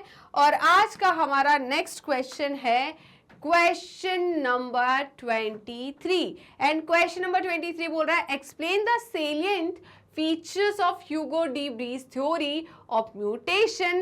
How is Darwin theory of natural selection different from it? Explain. Right? बेटा ये क्वेश्चन है ना, पिछले से पिछले क्वेश्चन जैसा ही है, बस थोड़ा सा इसके क्वेश्चन को घुमाया और कुछ नहीं। ओके, तो ये क्वेश्चन कब आया बेटा, 2011 में। कब, 2011 में। क्या पूछ रहा है देखते हैं। चलिए इसी बात पे जल्दी फटाफट पहले लाइक कर दो, फटाफट सारे बच्चे सेशन को लाइक कीजिए। ओके, तो देखते हैं बेटा, हम बात करते हैं salient feature of Hugo de Vries. हम ऑलरेडी डिस्कस कर चुके हैं। म्यूटेशन कॉज इवोल्यूशन, मैंने बोला था इवोल्यूशन का कारण क्या है, म्यूटेशन। तो इनके इवोल्यूशन का कारण था म्यूटेशन। ओके, ये सेलिएंट फीचर है किसकी थ्योरी का, ह्यूगो डी व्रीज की थ्योरी का। फिर इन्होंने क्या बोला था कि न्यू स्पीसीज जो ओरिजिनेट हो रही है वो किसकी वजह से हो रही है, ड्यू टू लार्ज म्यूटेशन। मैंने लिखवाया था यहाँ पर म्यूटेशन क्या होता है, लार्ज। क्लियर है। फिर थर्ड पॉइंट जो था इनका वो क्या था, इवोल्यूशन इज डिसकंटिन्यूअस। यहाँ पर इवोल्यूशन जो होता है वो डिसकंटिन्यूअस होता है, रैंडम होता है, कोई ग्रेजुअल इवोल्यूशन नहीं होता, स्टेप वाइज इवोल्यूशन नहीं होता। ये कैसा होता है, डिसकंटिन्यूअस प्रोसेस है, एंड नॉट ग्रेजुअल। और कैसा नहीं होता, ग्रेजुअल स्टेप वाइज इवोल्यूशन नहीं होता। नेक्स्ट जो पॉइंट है वो क्या है, म्यूटेशन आर डायरेक्शनल लेस। मैंने बोला था कि ह्यूगो डी व्रीज के हिसाब से जो म्यूटेशन है वो कैसा है, डायरेक्शनल लेस है, किसी एक पर्टिकुलर डायरेक्शन में म्यूटेशन नहीं होता। राइट, बिल्कुल सही बोला इन्होंने। म्यूटेशन अपीयर सडनली, है ना, आपसे पूछ के नहीं आएगा म्यूटेशन के मैं ना अभी आप में नहीं आ रहा, आपकी 4th जनरेशन में आऊँगा, या फिर ये बोल रहा है कि नहीं अरे अभी नहीं आता हूँ, आपके बुढ़ापे पे आऊँगा, अब ऐसा भी नहीं है। देखिए म्यूटेशन जो है वो एम्ब्रियोनिक स्टेज में भी हो सकता है, वो आपकी लाइफ स्पैन की किसी भी एज में किसी भी स्टेज पर हो सकता है। राइट, क्लियर है। तो ये कैसा होता है, सडन होता है। कैसा होता है, सडन होता है। Mutation exhibit their effect immediately. Mutation के जो इफेक्ट है वो आपको इमीडिएट देखने को मिलते हैं। क्या मिलते हैं बेटा, इमीडिएट इफेक्ट देखने को मिलते हैं किसके, म्यूटेशन के। राइट, तो जल्दी से इसका स्क्रीनशॉट ले लीजिए, फटाफट इसका स्क्रीनशॉट लीजिए। चलिए तो आगे बढ़े, तो देखिए क्या बोल रहे हैं, Darwin evolution and D Vries evolution, दोनों में क्या डिफरेंस है। इनका कहना था कि ग्रेजुअल होता है, इनका कहना था क्या होता है, जल्दी बताइए, सडन होता है, रैंडम होता है। राइट, सिंगल स्टेप म्यूटेशन को इन्होंने क्या बोला, सॉल्टेशन। क्या बोलते हैं, सॉल्टेशन। ये क्या बोल रहे हैं, variation and natural selection occur through number of generation and responsible for speciation. इनका कहना है कि variation and natural selection occur through number of generations and responsible for speciation. इनका कहना है single step mutation cause speciation. इनका कहना है सिंगल स्टेप म्यूटेशन क्या कर सकता है, स्पेशिएशन, नई स्पीसीज का फॉर्मेशन कर सकता है। Right, Darwin's variation are small and directional. Darwin के जो वेरिएशन थे वो कैसे थे, स्मॉल थे एंड डायरेक्शनल थे। वहीं पर डी व्रीज के जो म्यूटेशन थे वो कैसे थे, रैंडम एंड डायरेक्शनल लेस। कैसे थे, random and directional less. Right, तो जल्दी से बेटा इसका स्क्रीनशॉट ले लीजिए, फटाफट बेटा इसका स्क्रीनशॉट लीजिए। क्या आपने स्क्रीनशॉट ले लिया, बताइए। ओके, चलिए आगे चलते हैं नेक्स्ट क्वेश्चन की तरफ। और आज का नेक्स्ट क्वेश्चन है हमारा question number 24, and question number 24 बोल रहा है बेटा, name the primates that lived about 15 million year ago. तो आपको उन प्राइमेट्स का नाम बताना है जो कि कब रहते थे, 15 मिलियन ईयर एगो थे। तो कौन थे, अबाउट बोला बेटा इन्होंने, क्या अबाउट। तो बेटा कौन आ जाएंगे यहाँ पर, जल्दी बताइए, ड्रायोपिथिकस, और कौन आ जाएंगे, रामापिथिकस। कौन आ जाएंगे, ड्रायोपिथिकस एंड रामापिथिकस।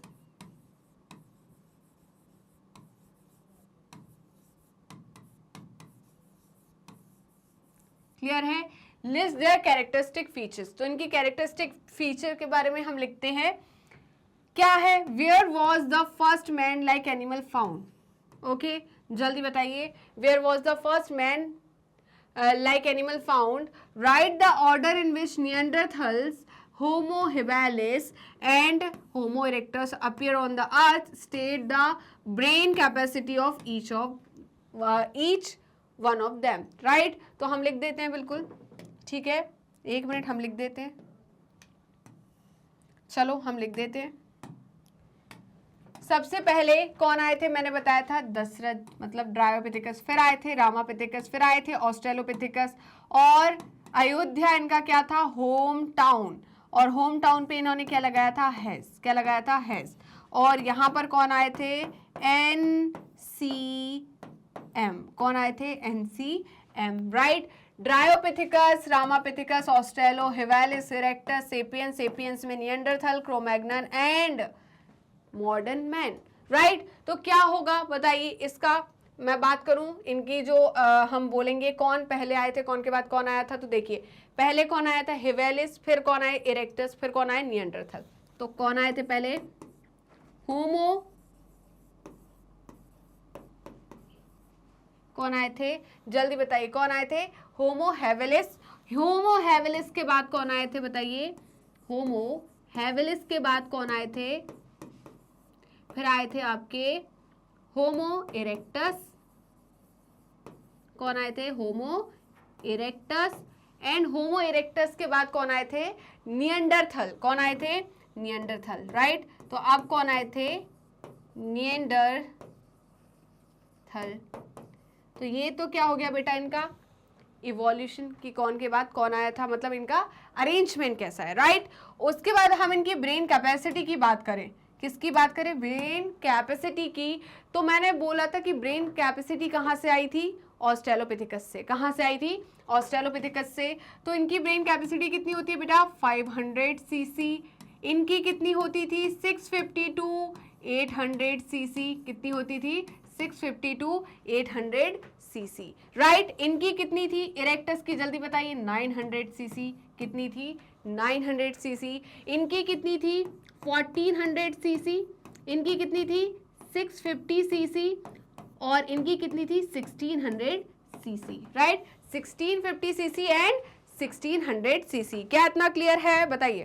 तो बेटा नेक्स्ट ऑप्शन क्या है, नेक्स्ट क्वेश्चन बोल रहा है when did modern homo sapiens appear on this planet. तो कब आए थे मॉडर्न होमो सेपियंस बेटा, मॉडर्न होमो सेपियंस जो है, कौन, मॉडर्न होमो सेपियंस, राइट। ये मॉडर्न होमो सेपियंस बोला जाता है कि 75,000 टू 10,000 ईयर्स एगो आए थे। कब आए थे, 10,000 years ago, right.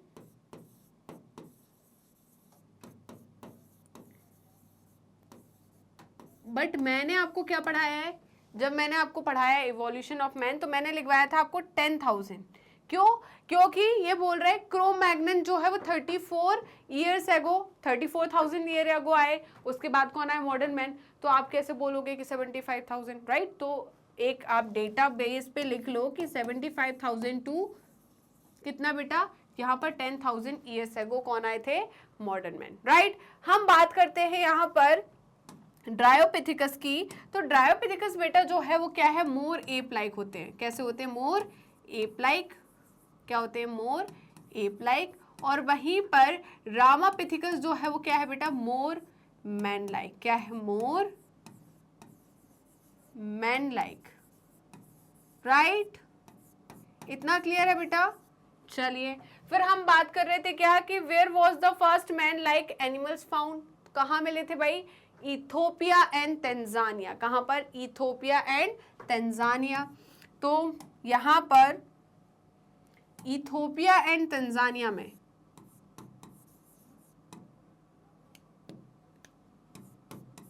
Ethiopia and Tanzania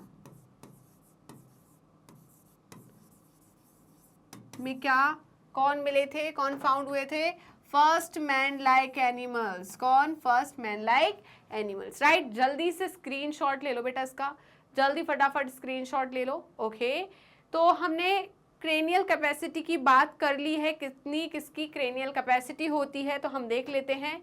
चलिए, तो क्या कहना है, primates called Dryopithecus and Ramapithecus, कौन, Dryopithecus and Ramapithecus live million, कितने, 15 मिलियन ईयर्स एगो। कब रहते थे भाई, 15 मिलियन ईयर एगो, या हम बोले 150 लाख साल पहले। कितने, 150 लाख साल पहले कौन थे, ड्रायोपिथिकस एंड रामापिथिकस, राइट। चलिए, देयर कैरेक्टरिस्टिक फीचर्स क्या है बेटा, यहाँ पर ड्रायोपिथिकस एंड रामापिथिकस कैसे होते हैं, हेयरी होते हैं, और कैसे चलते हैं, गोरिल्ला और चिंपैंजी के जैसे।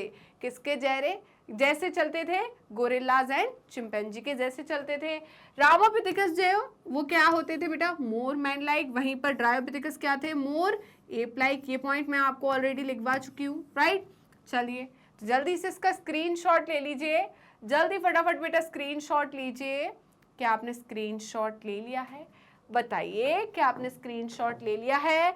तो देखिए बेटा, अब जो बी ऑप्शन था उसमें किसके बारे में पूछी थी, first man like was found in, कहां पर मिले थे, इथोपिया एंड तंजानिया। तो इनका कहना है फर्स्ट मैन लाइक एनिमल्स कहां मिले थे, इथोपिया एंड तंजानिया में, राइट।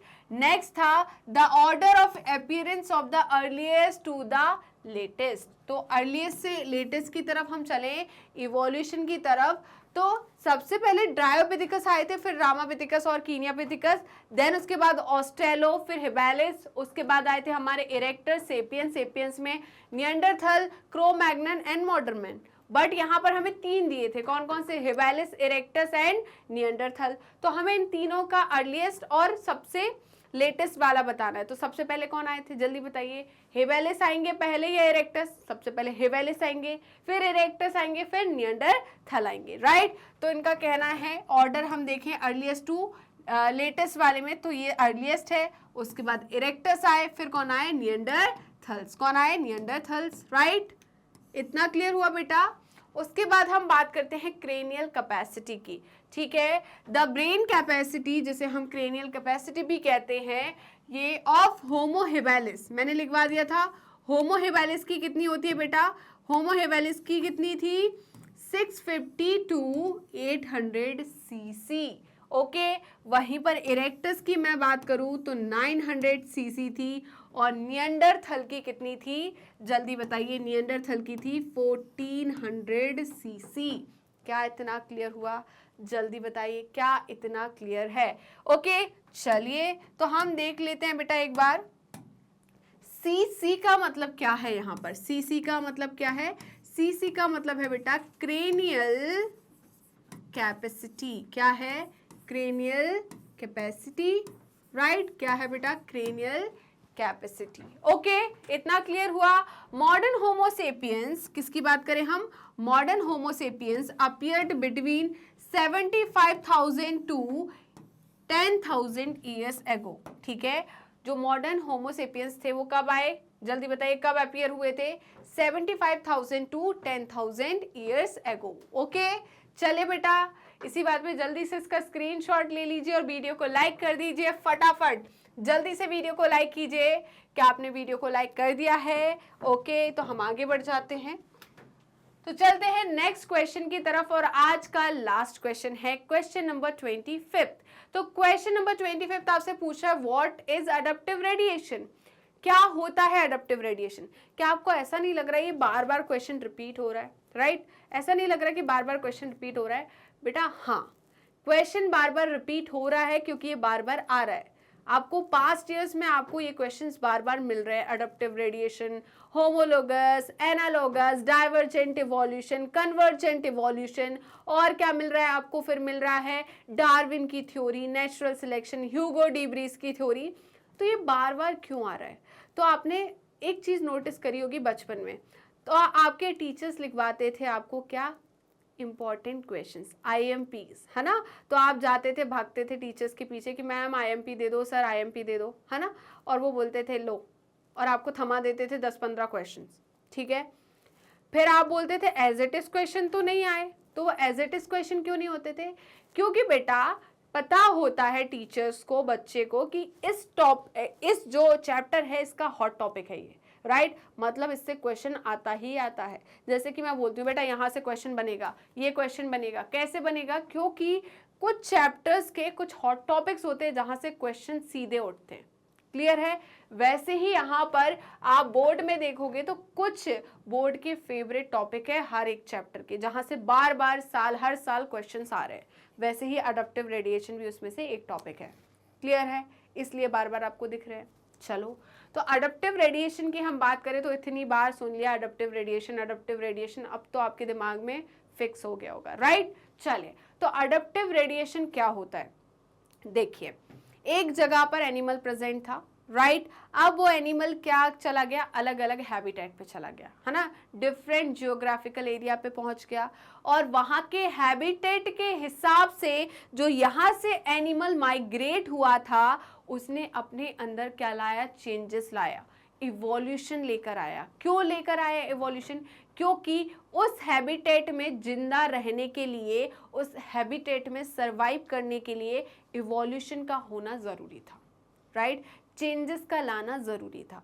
अगर नहीं चेंजेस आते तो वो सरवाइव नहीं कर पाता, राइट एंसेस्ट्री सबकी कॉमन है, बट यहाँ पर जब ये रेडिएट करे डिफरेंट जियोग्राफिकल एरिया में तो इन्होंने अपने आप में क्या लेकर आए, चेंजेस। इसे हम कहते हैं डाइवर्जेंट इवोल्यूशन। डाइवर्जेंट इवोल्यूशन का मतलब क्या है, यहाँ पर एंसेस्टर कॉमन, डिफरेंट एरिया पे गए, डिफरेंट फंक्शन परफॉर्म कर रहे हैं, तो ये डाइवर्जेंट इवोल्यूशन हो गया, राइट इतना क्लियर हुआ।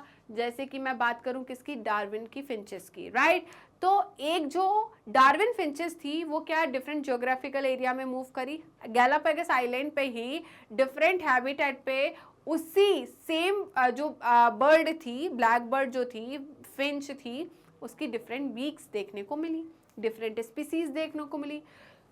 तो डार्विन क्या हो गए, परेशान कि भाई ये क्या फंडा है, समझ में नहीं आया। क्या समझ में नहीं आया? कि भाई यहाँ पर हम डिफरेंट एरियाज पे जब जा रहे हैं तो यहाँ पर वही बर्ड में चेंजेस देखने को मिल रहे हैं, उसकी बीक के पैटर्न में चेंजेस देखने को मिल रहे हैं, ये किस वजह से हुआ। फिर उन्होंने एक चीज नोटिस करी कि यार यहाँ का हैबिटेट अलग है, वहाँ का हैबिटेट अलग था, वहाँ का हैबिटेट अलग था, यहाँ की रिसोर्सेस अलग है, यहाँ पर खाना कुछ और मिल रहा है इनको, यहाँ पर यही चिड़िया कुछ और खा रही है, वहाँ पर ये चिड़िया ये चीज़ खा रही थी, राइट तो यहाँ पर जो चेंजेस देखने को मिले वो किसकी वजह से मिला, फूड पैटर्न की वजह से। भाई जो यहाँ पर अवेलेबल है, जो फूड अवेलेबल है उस हिसाब से उन्होंने क्या कर लिया, अपने अंदर चेंजेस लेके आ गए, नहीं तो भूखे मर जाते और उनकी स्पीसीज खत्म हो जाती। ठीक है, तो यहाँ पर क्या हो गया, जल्दी बताइए। डिफरेंट एरिया पर जब वो मूव करी तो उसने अपने अंदर क्या लेके आई, चेंजेस। ठीक है, डाइवर्जेंट इवोल्यूशन हुआ। क्लियर है? Explain with the help of suitable example where adaptive radiation has occurred to represent convergent evolution. तो पहला एग्जाम्पल तो हमारा अडप्टिव रेडिएशन वाला हो गया। ठीक है, अब क्या कहना है इनका, बेटा दो अडप्टिव रेडिएशन की मैं बात करूं, किसके अडप्टिव रेडिएशन की बात करूं, दो अडप्टिव रेडिएशन एक जियोग्राफिकल एरिया, एक हैबिटेट में आके रह रहे हैं, तो उस हैबिटेट में वो common features, common function perform करेंगे, राइट उनमें सिमिलैरिटीज देखने को मिलेगी, इसे हम कहते हैं कन्वर्जेंट इवोल्यूशन, राइट जैसे कि मैं बात करूं किसकी, ऑस्ट्रेलियन मार्सुपियल की एंड प्लेसेंटल मैमल्स की।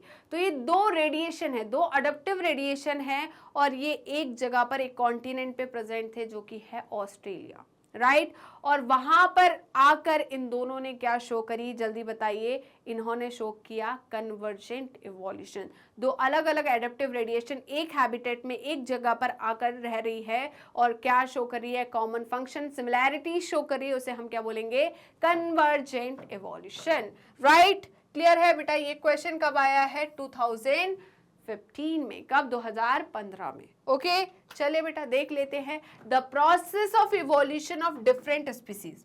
किसका इवोल्यूशन, डिफरेंट स्पीसीज का evolution in a given geographical area. कहां पर, एक गिवन जियोग्राफिकल एरिया में, starting from point and radiating to other areas of geography habitats is called adaptive radiation। इसी को हम क्या कहते हैं, adaptive radiation, right बेटा इतना क्लियर है या नहीं, जल्दी बताइए। आगे देख लेते हैं हम। When more than one adaptive radiation occurs in an isolated geological areas representing different habitats, it can be called convergent evolution। देख रहे हो, समझ रहे हो, बिल्कुल समझ में आ गया। तो जल्दी से स्क्रीनशॉट ले लो इसका, जल्दी से स्क्रीनशॉट ले लो। सारा पॉइंट समझा दिया मैंने, अब हम आगे देख लेते हैं क्या बोल रहे हैं। चलिए, for example similarity between some individuals. Okay भाई, सिमिलैरिटीज देखने को मिल रही है इंडिविजुअल्स में। Some individual members of placental mammals and marsupial mammals. ठीक है, तो यहाँ पर क्या देखने को मिल रही है, सिमिलैरिटीज किसके बीच में, placental mammals and marsupial mammals में। Right, argues strongly that they are result of convergent evolution. Right बेटा, यहाँ पर जैसे जैसे इवोल्यूशन किसमें हुआ, प्लेसेंटल मैमल्स में, वैसे वैसे इवोल्यूशन किसमें हुआ, मार्सुपियल्स मैमल में। राइट, ऑस्ट्रेलियन मैमल्स में जैसे जैसे क्या बोलते हैं, ऑस्ट्रेलियन मार्सुपियल्स में जैसे जैसे इवोल्यूशन हुआ, वैसे वैसे इवोल्यूशन किसमें देखने को मिल रहा था, प्लेसेंटल मैमल्स में। राइट, यहाँ पर इस जो इवोल्यूशन है वो क्या है, साथ साथ हो रहा था, पैरेलली हो रहा था, इसे हमने क्या बोला, convergent evolution. These animals have similar forms because of evolution in different isolated areas, because of similar selective pressures in similar environments। ठीक है, अब भाई एक ही एनवायरमेंट में रह रहे तो सिमिलर प्रेशर भी तो फील करेंगे। Right, this means marsupials in Australia resemble placental mammals in the rest of the world. They evolved in isolation after Australia separate from the other continents. ठीक है, यहाँ पर क्या हुआ बताइए जल्दी बेटा, क्या हुआ, जब ऑस्ट्रेलिया जो था अदर कॉन्टिनेंट से सेपरेट हुआ तो उसमें क्या देखने को मिला, जल्दी बताइए, कन्वर्जेंट इवोल्यूशन। क्या देखने को मिला, कन्वर्जेंट इवोल्यूशन। राइट, चलिए तो जल्दी से स्क्रीनशॉट लीजिए इसका। क्या आपने स्क्रीनशॉट ले लिया बेटा, बताइए। तो यहीं पर हम खत्म करते हैं हमारे मोस्ट इंपॉर्टेंट क्वेश्चन। हमने टोटल 25 क्वेश्चन यहाँ पर कंप्लीट कर लिए थे और हर एक क्वेश्चन हमने बहुत अच्छे से विथ डिटेल एक्सप्लेनेशन के साथ किया है। हमने ऐसे जल्दी जल्दी पढ़ा नहीं कुछ भी। राइट, तो हमने ऐसे करा है कि भाई हम पूरा एक टॉपिक पढ़ रहे हैं। राइट, तो वीडियो अच्छी लगी तो लाइक कीजिए, शेयर कीजिए, सब्सक्राइब कीजिए एंड कमेंट करना बिल्कुल मत भूलिएगा। तो आप हमें YouTube चैनल पे तो ऑलरेडी फॉलो कर रहे होंगे, ऐसा मैं सोच रही हूँ। और अगर अभी तक आपने YouTube चैनल को सब्सक्राइब नहीं किया है तो किस बात की देरी, जल्दी फटाफट पहले YouTube चैनल को सब्सक्राइब कर दीजिए एंड बेल आइकन को क्लिक कीजिए, जिससे डेली बेसिस पर आपको नोटिफिकेशन मिलते रहे, डेली बेसिस पर आप recorded videos and live session attend कर सके और आपका किसी भी सब्जेक्ट में किसी भी प्रकार का कोई भी बैकलॉग ना रहे। इसके अलावा आप हमें फॉलो कर सकते हैं हमारे पेज पर। तो पेज को फॉलो करने के लिए सिंपली आपको गूगल या क्रोम पर जाना है एंड वहाँ टाइप करना है मैग्नेट ब्रेन्स। जैसे ही आप मैग्नेट ब्रेन्स टाइप करोगे तो आपको इस टाइप का एक पेज ओपन होगा। इस पेज में kindergarten to class 12th class तक की कंप्लीट कोर्स की प्लेलिस्ट अवेलेबल है। Specially 11th and 12th class के लिए यहाँ पर आपको स्ट्रीम वाइज प्लेलिस्ट अवेलेबल है, जैसे कि science stream, commerce stream and humanity stream. और इस प्लेलिस्ट में आपको क्या क्या चीज़ हमने इंक्लूड करी है, तो हमने पूरी एनसीईआरटी की थ्योरी, एनसीईआरटी थ्योरी के अलावा एडवांस थ्योरी भी हमने इंक्लूड की है, कवर की है, जो कि आपको कॉम्पिटिटिव एग्जाम के लिए ज़रूरी है। इसके अलावा हमने NCERT solution, MCQs, MIQs, one shot revision, quick revision and daily practice question, इतना सब कुछ एक प्लेलिस्ट में हमने कंप्लीट किया है, इंक्लूड किया है, जिससे आपका हर एक चैप्टर बहुत ज़्यादा स्ट्रॉन्ग बन जाए और आपकी स्टडी काफ़ी स्मार्ट हो जाए। राइट, इसके अलावा आप हमें फॉलो कर सकते हैं हमारी ऑफिशियल वेबसाइट पर, दैट इज़ www.magnetbrains.com। और आप हमसे जुड़ सकते हैं हमारे सोशल मीडिया हैंडल्स के थ्रू, जैसे कि Facebook, Instagram, Twitter, Telegram and WhatsApp. आप अवेल कर सकते हैं e notes and E book, जिसकी लिंक डिस्क्रिप्शन बॉक्स में दी है। तो चलते हैं मैग्नेट ब्रेन्स के टॉप कोर्सेज की तरफ। उससे पहले जान लीजिए कि मैग्नेट ब्रेन्स के 2 चैनल है, Hindi medium channel and English medium channel. Hindi medium channel पे सारे कोर्सेज आपको हिंदी में अवेलेबल रहेंगे, वहीं पर इंग्लिश मीडियम चैनल पे सारे कोर्सेज आपको इंग्लिश में अवेलेबल रहेंगे। हिंदी मीडियम चैनल पे हम 6 क्लास टू 12th क्लास तक के सारे कोर्सेज कराते हैं, वहीं पर इंग्लिश मीडियम चैनल पे किंडरगार्टन टू क्लास 12th तक के सारे कोर्सेज हमें यहाँ पर हम कराते हैं और आपको सारे कोर्सेज यहाँ पर अवेलेबल मिल जाएंगे। अब बात आती है कौन कौन से कोर्सेज अवेलेबल है, तो यहाँ पर आपको सीबीएसई बोर्ड की प्रिपरेशन कराई जाती है। किसकी? सीबीएसई बोर्ड की। क्या सिर्फ सीबीएसई बोर्ड की प्रिपरेशन कराई जाती है? क्या मैग्नेट ब्रेन्स का प्लेटफॉर्म स्टेट बोर्ड्स वाले बच्चों के लिए नहीं है? तो ऐसा बिल्कुल नहीं है, क्योंकि मैग्नेट ब्रेन्स सीबीएसई बोर्ड के साथ स्टेट बोर्ड को भी इंक्लूड करता है, जैसे कि Delhi board, Bihar board, UP board, MP board, Rajasthan board, इसके साथ ही वैदिक maths, crash course and spoken English. ये सारे के सारे टॉप कोर्सेस मैग्नेट ब्रेन्स आपको हाई क्वालिटी एजुकेशन के साथ 100% फ्री में प्रोवाइड कराता है। जी हाँ, आपने सही सुना और मैंने यही कहा, मैग्नेट ब्रेन्स प्रोवाइड कराता है अनपेड सब्सक्रिप्शन। तो जुड़े रहिए मुझसे और मैग्नेट ब्रेन्स से। मिलते हैं नेक्स्ट वीडियो में, तब तक के लिए बाय बाय।